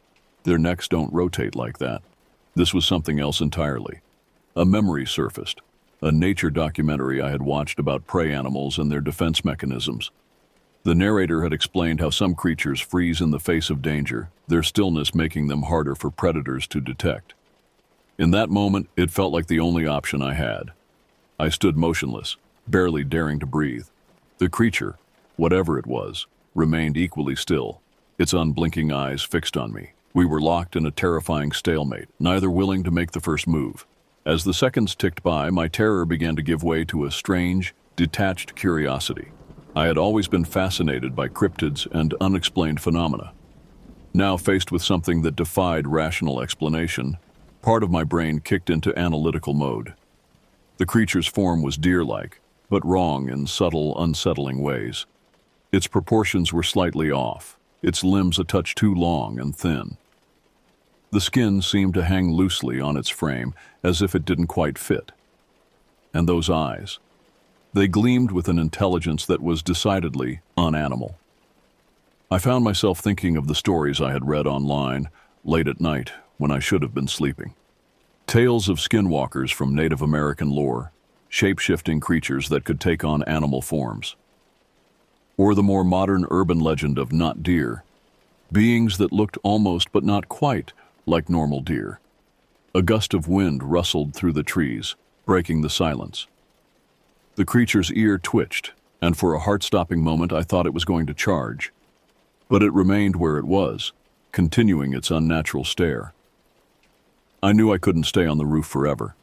My family would be wondering where I was, and the longer I stayed, the greater the chance that this thing, whatever it was, would make a move. I had to get back to safety, back to the familiar world of reason and logic where creatures like this didn't exist. Slowly, carefully, I began to edge backwards. My eyes remained fixed on the creature, unwilling to look away for even a second. Each step felt like an eternity, the gravel crunching under my feet sounding impossibly loud in the oppressive silence. As I moved, the creature's head continued to rotate, following my progress. The sight was so profoundly wrong that I felt bile rising in my throat. No living thing should be able to move like that. It was as if the creature was taunting me, showing off its impossible physiology. I was nearing the edge of the roof, close to where the stairs led back down into the fort. Just a few more steps, and I would be able to make a run for it. My muscles tensed, ready to sprint as soon as I reached the stairwell. And then, without warning, the creature moved. It wasn't the charge I'd been dreading. Instead, it took a single step forward, emerging slightly from the tree line. As it did, its form seemed to ripple and shift, like heat haze rising from hot pavement. For a split second, I caught a glimpse of something else beneath the deer-like exterior, something ancient and utterly alien. That was all it took to shatter my resolve. Primal terror overwhelmed me, and I turned and ran. I no longer cared about keeping my eyes on the creature. All that mattered was getting away, putting as much distance between myself and that impossible thing as I could. I flew down the stairs, taking them 2 and 3 at a time. My foot slipped on the worn concrete, and for a heart-stopping moment, I thought I was going to fall. But somehow, I managed to keep my balance, fueled by pure adrenaline and fear. I burst out of the fort's entrance, gasping for air. The parking lot lay just ahead, and I could see the confused faces of my family turning towards me. I didn't slow down, didn't try to explain. I just ran, sprinting past them towards the safety of our cars. "What's wrong?" I heard my Aunt Kay call out. Did something happen? I couldn't find the words to explain what I had seen. How could I describe something that defied explanation? Instead, I just shook my head, trying to catch my breath. "We need to leave," I managed to gasp out. "Please, can we just go?" The urgency in my voice must have convinced them. Within minutes, we were piling into the cars, my family peppering me with questions that I couldn't bring myself to answer. As we pulled out of the parking lot, I twisted in my seat, staring back at the fort. For a moment, I thought I saw movement at the tree line, a flicker of something that didn't belong. But then we rounded a bend, and the fort disappeared from view. As we drove home in tense silence, I tried to make sense of what had happened. Part of me wanted to believe it had been a hallucination, a trick of the light, and an overactive imagination. But I knew deep in my bones that what I had seen was real. The world had changed for me that night. The comfortable certainties of my life had been shattered, replaced by the knowledge that there were things out there that science couldn't explain. Things that lurked in the shadows, just beyond the edge of our perception. I didn't sleep that night, or for many nights after. Every time I closed my eyes, I saw those impossible, predatory eyes staring back at me, and I wondered, with a mixture of dread and morbid curiosity, when I might encounter something like that again. The days following our trip to the fort passed in a haze of sleepless nights and anxious days. I couldn't shake the memory of what I had seen, those unnatural eyes, the impossible movement, the sense of ancient malevolence that had radiated from the creature. Every shadow seemed to hide potential threats. Every unexpected sound made me jump. My family was concerned, of course. They had seen my panic that night, witnessed my desperate flight from the fort. But how could I explain what had happened? The words sounded ridiculous even in my own head. I knew that if I told them about a deer-like creature with rotating head and predatory eyes, they would assume I was either lying or had somehow hallucinated the whole thing. So, I kept quiet, brushing off their questions with vague answers about getting spooked by shadows or hearing strange noises. I could tell they didn't fully believe me, but they seemed willing to let it go, probably assuming it was just teenage dramatics. My cousins returned to Nevada a few days later, their vacation thankfully unmarred by any strange encounters of their own. As they left, I felt a mix of relief and guilt, relief that they were going somewhere safe, far from whatever lurked in our forests, and guilt for not warning them about what I had seen. But what could I have said that wouldn't have sounded completely insane? With the departure of our out-of-town relatives, life should have returned to normal. But for me, nothing felt normal anymore. I found myself obsessively researching cryptids and unexplained phenomena, spending hours online reading about skinwalkers, wendigos, and other creatures from folklore that might explain what I had encountered. My parents noticed the change in my behavior. They attributed it to typical teenage moodiness at first, but as the weeks wore on and I remained withdrawn and anxious, their concern grew. They tried to talk to me to understand what was wrong, but I couldn't bring myself to tell them the truth. It was my Aunt B who finally broke through my shell of silence. She had always been the family's free spirit, open to ideas and experiences that others might dismiss. About a month after the incident at the fort, she cornered me one afternoon when she was visiting. "Okay, kiddo," she said, fixing me with a knowing look. "Something happened that night at the fort, didn't it? Something you're not telling us." I hesitated, torn between the need to unburden myself and the fear of not being believed. Aunt B must have sensed my uncertainty because she softened her approach. "Listen," she said gently, "I've seen some pretty strange things in my life, things that most people would say are impossible. Whatever you saw, I promise I'll listen without judgment." Maybe it was the sincerity in her voice, or maybe I had simply reached my breaking point. Whatever the reason, the words started pouring out of me. I told her everything, the eerie silence on the fort's roof, the creature in the tree line, its unnatural movements and piercing gaze.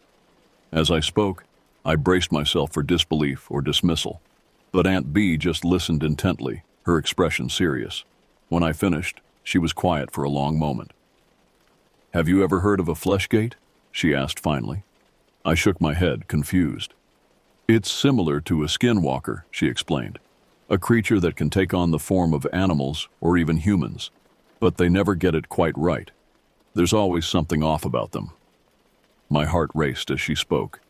It sounded eerily similar to what I had seen. Or it could have been a crawler, Aunt B continued. They're said to be pale, emaciated creatures that mimic other animals. Some people call them not deer when they take on cervine forms. I felt a mix of relief and renewed fear. Relief that someone finally believed me, that I wasn't going crazy. But also fear at the confirmation that such creatures might actually exist. How do you know about all this? I asked. Aunt B's eyes took on a distant look. Let's just say you're not the only one in this family who's had a brush with the unexplained, she said cryptically. But that's a story for another time. We talked for hours that afternoon. Aunt B shared some of her own experiences with the paranormal and gave me advice on how to process what I had seen. She warned me to be cautious about sharing my story with others who might not be as open-minded. The world is stranger than most people realize, she told me. But knowing that can be a burden. You have to find a balance between staying aware and not letting the fear consume you. As the sun began to set, casting long shadows across the yard, Aunt B stood up to leave. She paused at the door, turning back to me with a serious expression. One more thing, she said. If you ever encounter something like that again, don't run, stand your ground. Some of these entities feed on fear. Showing courage can sometimes be your best defense. With that parting advice, she left, leaving me with a lot to think about. That night, for the first time since the incident at the fort, I slept without nightmares. The conversation with Aunt B marked a turning point for me. While I still felt uneasy about what I had seen, I no longer felt so alone in my experience. Knowing that there were others out there who had encountered similar phenomena gave me a strange sort of comfort. In the weeks that followed, I threw myself into research, but with a more measured approach. I learned to sift through the online noise, separating credible accounts from obvious hoaxes. I started keeping a journal, recording not just my memories of the fort incident, but also any unusual occurrences or feelings I experienced. Slowly, I began to emerge from the shell of fear and isolation I had built around myself. I started spending time outdoors again, albeit with a new awareness of my surroundings. Every rustle in the underbrush, every shadow at the edge of my vision commanded my attention. But instead of panic, I now felt a mix of caution and curiosity. As summer faded into autumn, I found myself drawn back to the area near the fort. I never went alone, always making sure to have a friend or family member with me. We never encountered anything out of the ordinary on these trips, but I couldn't shake the feeling that we were being watched. One crisp October afternoon, as the leaves were turning golden and red, I stood at the edge of the forest near where I had seen the creature. The memory of that night was still vivid, but it no longer held the same paralyzing terror. Instead, I felt a strange sense of anticipation, as if I was on the cusp of understanding something profound about the nature of reality. As the wind whispered through the trees, carrying with it the scent of decaying leaves and damp earth, I made a silent promise to myself. I would continue to seek answers, to explore the boundaries between the known and the unknown. But I would do so with caution and respect, remembering Aunt B's words about courage in the face of the inexplicable. The sun dipped below the horizon, painting the sky in brilliant shades of orange and purple. As darkness fell, I turned away from the forest and headed home, my mind filled with thoughts of the mysteries that still lay ahead, waiting to be unraveled. The incident at the fort had awakened something in me, a burning curiosity about the unexplained phenomena that existed just beyond the veil of our everyday reality. As the months passed, I threw myself into research with a fervor that bordered on obsession. My bedroom became a makeshift library of the strange and supernatural. Shelves that once held novels and school textbooks now groaned under the weight of books on cryptozoology, folklore, and paranormal investigations. My walls were covered in maps marked with sightings of mysterious creatures, timelines of unexplained events, and hastily scribbled notes connecting seemingly unrelated incidents. I spent countless hours online, scouring forums and message boards for first-hand accounts of encounters similar to mine. Most of what I found was clearly fabricated or the product of overactive imaginations. But every so often I'd come across a story that rang true, that contained details that resonated with my own experience. One of these accounts came from a logger working in the forests of northern Washington. He described seeing what he initially thought was an injured deer, only to realize that its proportions were all wrong. The creature's neck had twisted at an impossible angle to stare at him with eyes that were too human, too knowing. The logger's description of the overwhelming sense of dread that accompanied the sighting matched my own feelings that night on the fort's roof. Another report came from a hiker in the Olympic National Park. She wrote about encountering a deer-like creature that seemed to flicker and shift as it moved, as if it couldn't quite hold its form. The hiker had felt an overwhelming urge to flee, describing it as a primal fear, like my deepest instincts knew this thing didn't belong in our world. These accounts, while unsettling, provided a strange sort of comfort. They confirmed that I wasn't alone in what I had experienced, that there were others out there who had glimpsed the same hidden world that had revealed itself to me. As my research progressed, I began to develop theories about what I had seen. The creature's deer-like appearance and its ability to instill paralyzing fear aligned with descriptions of skinwalkers from Native American lore. But its unnatural movements and the sense of wrongness it exuded also fit with more modern concepts like fleshgates or crawlers. I reached out to experts in the field of cryptozoology, carefully crafting emails that walked the line between earnest inquiry and not revealing too much about my personal experience. Most of my messages went unanswered, but a few elicited responses that provided new avenues for research. One particularly intriguing reply came from Dr. Eleanor Reeves, a folklorist specializing in the intersection of indigenous legends and modern cryptid sightings. She suggested that what I was researching might be a manifestation of a much older entity, one that predated human settlement in the area.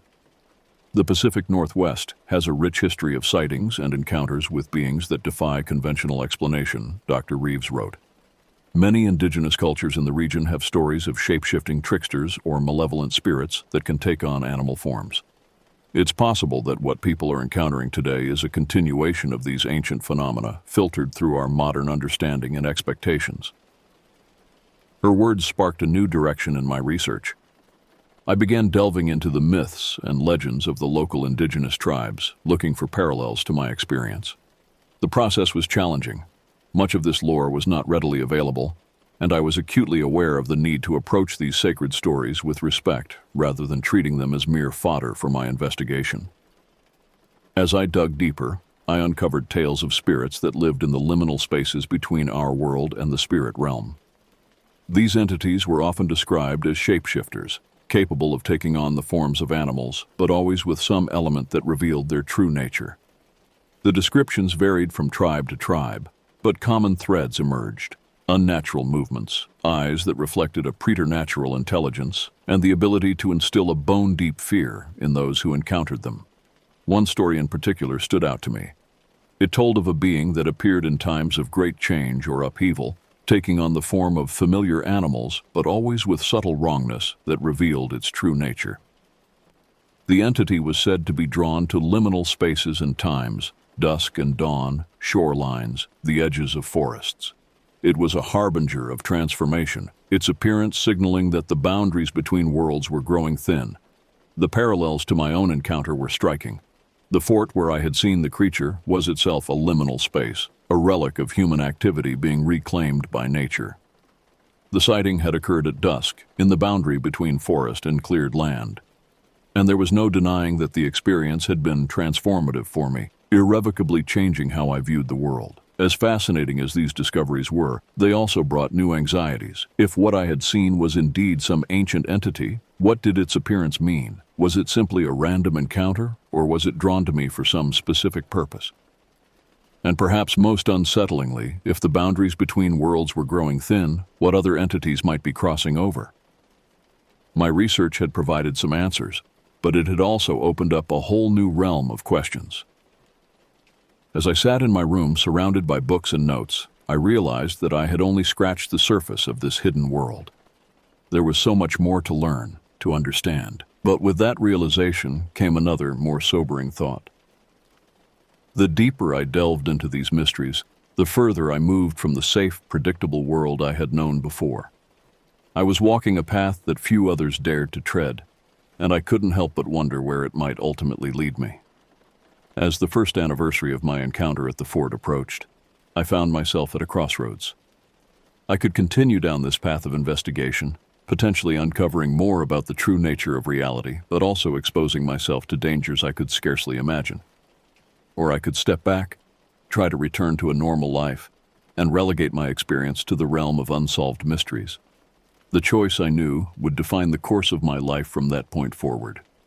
And as I stared out my window at the darkening sky, I couldn't shake the feeling that somewhere out there, in the gathering shadows, something was watching, waiting to see what I would decide.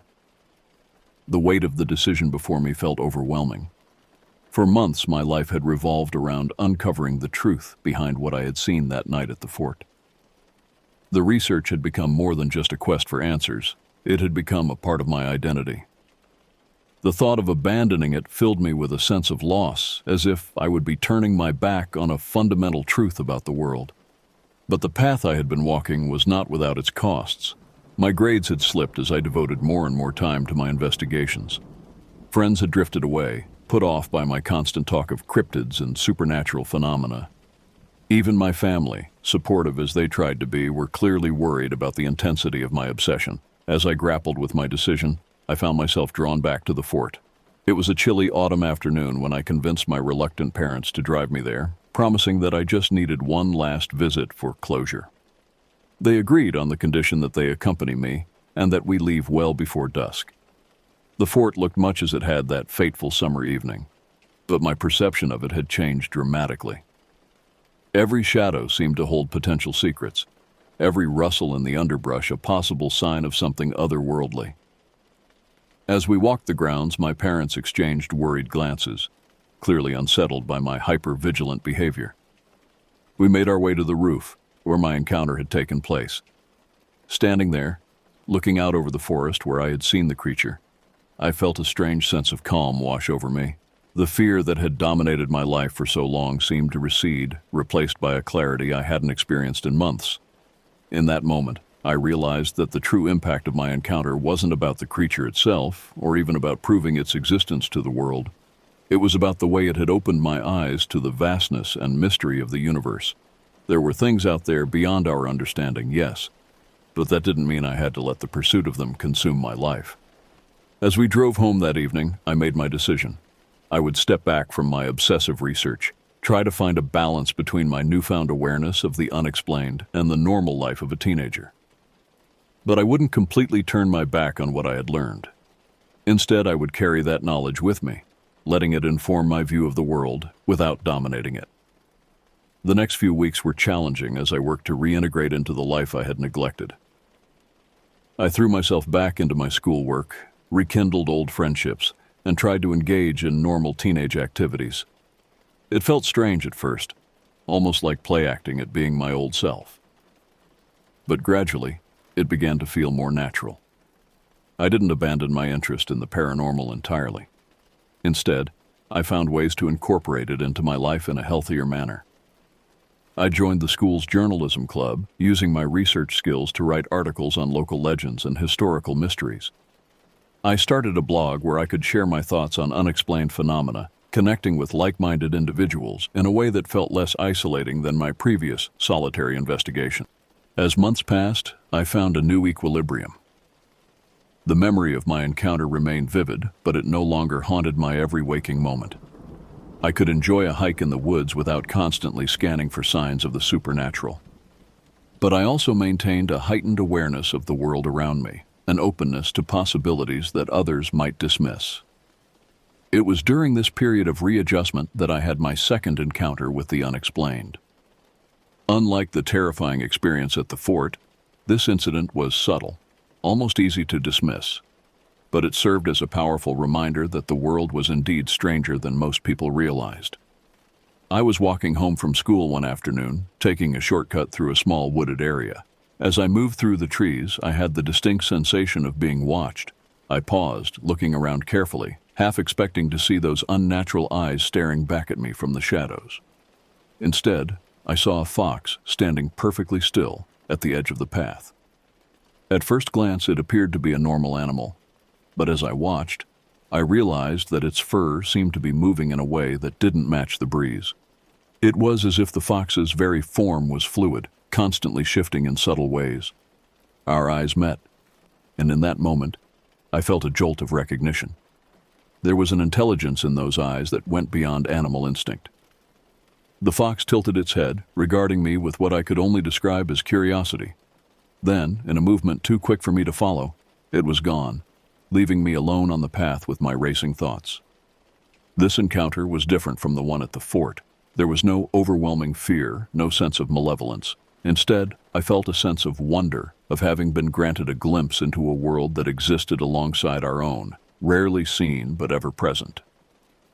As I continued my walk home, I found myself smiling. The encounter served as a validation of my decision. By finding a balance between skepticism and openness, I had positioned myself to experience the wonder of the unexplained without being consumed by it. That night, I added a new entry to the journal I'd been keeping since my first encounter. But unlike the frantic, fear-filled pages that had followed the incident at the fort, this entry was measured, thoughtful, and tinged with a sense of awe rather than dread. As I wrote, I realized that my journey over the past year had changed me in profound ways. I had faced my fears, pursued knowledge in the face of the unknown, and come out the other side with a deeper understanding of both the world and myself. The path ahead was still uncertain, but I felt better equipped to navigate it. The years that followed my decision to find balance were marked by a series of subtle encounters and revelations. Each incident, while not as dramatic as my experience at the fort, added another piece to the puzzle I was slowly assembling. I was 17 when I had my third significant encounter. It was during a school camping trip in the Cascade Mountains, a weekend excursion meant to teach us about ecology and wilderness survival. On the second night, I woke in the early hours of the morning, driven from sleep by an inexplicable sense of urgency. Careful not to wake my tent mates, I slipped out into the crisp mountain air. The camp was silent, shrouded in a thin mist that seemed to muffle even the sounds of the forest. As I stood there, trying to understand what had drawn me from my sleeping bag, I heard it, a soft, melodic sound unlike anything I'd ever encountered before. Drawn by the haunting notes, I found myself moving away from the camp and into the surrounding woods. The rational part of my mind screamed that this was dangerous, that I should wake someone or at least leave a note. But the pull of that otherworldly music was irresistible. I'm not sure how long I walked. Time seemed to lose meaning in the misty pre-dawn light. Eventually, I emerged into a small clearing dominated by a towering, old-growth cedar.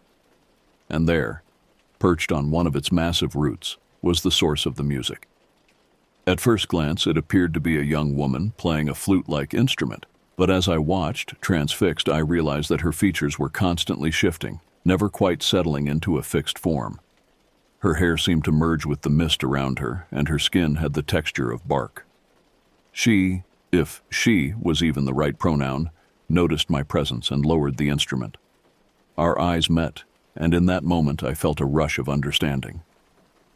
This being was connected to the forest in a way I couldn't fully comprehend, a living embodiment of the wilderness around us. No words were exchanged, but a wealth of meaning passed between us. I sensed ancient knowledge, a perspective that spanned centuries. There was curiosity about me, about humans and our brief frenetic lives, but there was also concern, a wordless warning about the damage we were inflicting on the natural world. The encounter lasted only moments, but its impact was profound. As the first rays of sunlight began to pierce the mist, the being's form began to fade, merging with the tree and the surrounding forest until I was alone in the clearing. I made my way back to camp in a daze, my mind reeling from what I had experienced. By the time I reached my tent, the rest of the group was starting to stir. No one had noticed my absence, and I found myself unable to share what had happened. How could I possibly explain an encounter that defied rational explanation? This experience marked a turning point in my understanding of the hidden world I had glimpsed. I began to see these entities not as separate from nature, but as integral parts of it.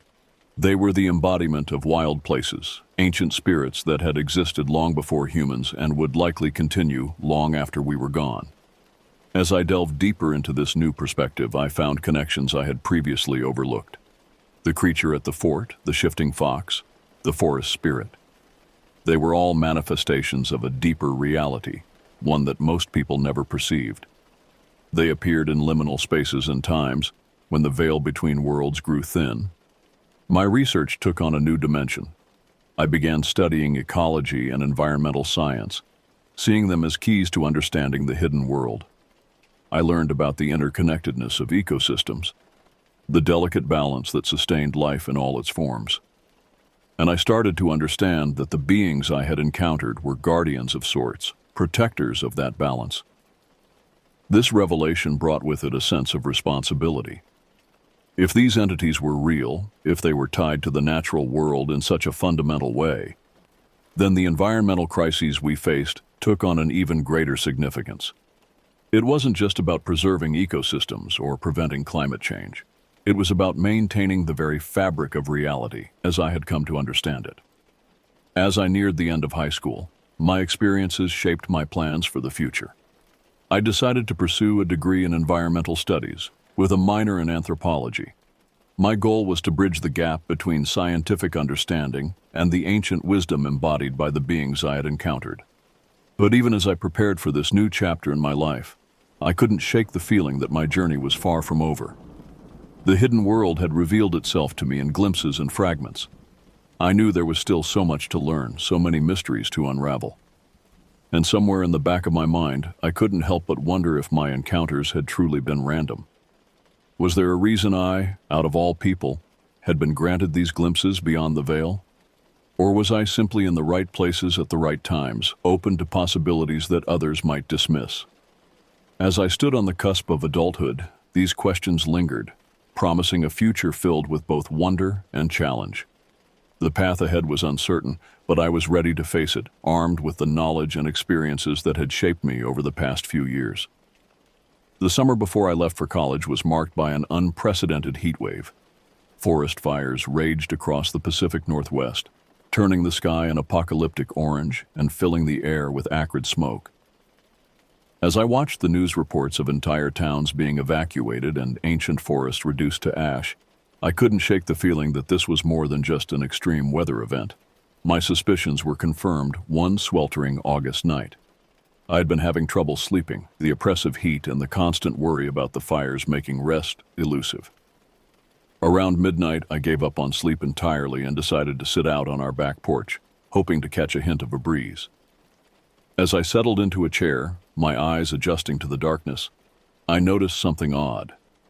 The tree line at the edge of our property seemed to be moving. At first I thought it was a trick of the light, or perhaps smoke from the distant fires playing tricks on my tired eyes. But as I watched, the movement became more pronounced. Shapes began to emerge from the forest, shadowy, indistinct forms that seemed to flicker and shift as they moved. With a jolt of recognition, I realized that I was witnessing something extraordinary. The beings I had encountered over the past few years, and perhaps others I had never seen before, were converging. I sat frozen, torn between fear and fascination as more and more entities emerged from the woods. There was the deer-like creature from the fort, its unnatural gaze fixed on me with an unsettling intensity. The fox I had seen on the path darted between the larger forms, its fur rippling in impossible ways. And there, at the edge of the group, was a towering figure that could only be the forest spirit from the mountains, its form seeming to blend with the trees around it. But there were others too, shapes I couldn't quite make out. Beings that seemed to exist in the corners of my vision, vanishing when I tried to look at them directly. The air thrummed with an energy I could feel in my bones, a sense of ancient power gathering. As I watched, paralyzed, a realization dawned on me. These beings weren't here to threaten or harm. They were refugees, fleeing the destruction of their habitats. The fires that were devastating the forests were also driving out these ancient spirits, forcing them into the open in a way I had never witnessed before. Slowly, cautiously, I stood up. As I did, every entity in the gathering turned to look at me. The weight of their combined gaze was almost physical, pressing down on me with the force of millennia. In that moment, I understood that I was being judged. These beings were assessing me, determining whether I, as a representative of humanity, was friend or foe. I took a deep breath, centering myself. Then, drawing on everything I had learned and experienced over the past few years, I addressed the gathering. "I see you," I said, my voice surprisingly steady. "I understand why you're here, and I want to help." For a long moment, nothing happened. The night was eerily silent, not even the chirp of a cricket breaking the stillness. Then, slowly, the forest spirit moved forward. It towered over me, its form constantly shifting between human, tree, and something altogether alien. A branch-like hand reached out towards me. Without hesitation, I reached back. As our hands met, a jolt of energy surged through me. In an instant, I was overwhelmed with visions, centuries of history seen through inhuman eyes, the slow growth of forests and the sudden devastation of fire, the gradual encroachment of human civilization and the retreat of wild spaces. But along with these images came a sense of purpose, a mission that burned itself into my mind with crystal clarity. These beings needed an advocate, someone who could bridge the gap between their world and ours. They needed someone who could speak for the voiceless, who could fight to protect the wild places that were their homes. As the visions faded, I found myself back on the porch, gasping for air. The gathering of entities was gone, having melted back into the forest as silently as they had appeared. But the weight of their combined knowledge and the urgency of their mission remained with me. That night changed everything.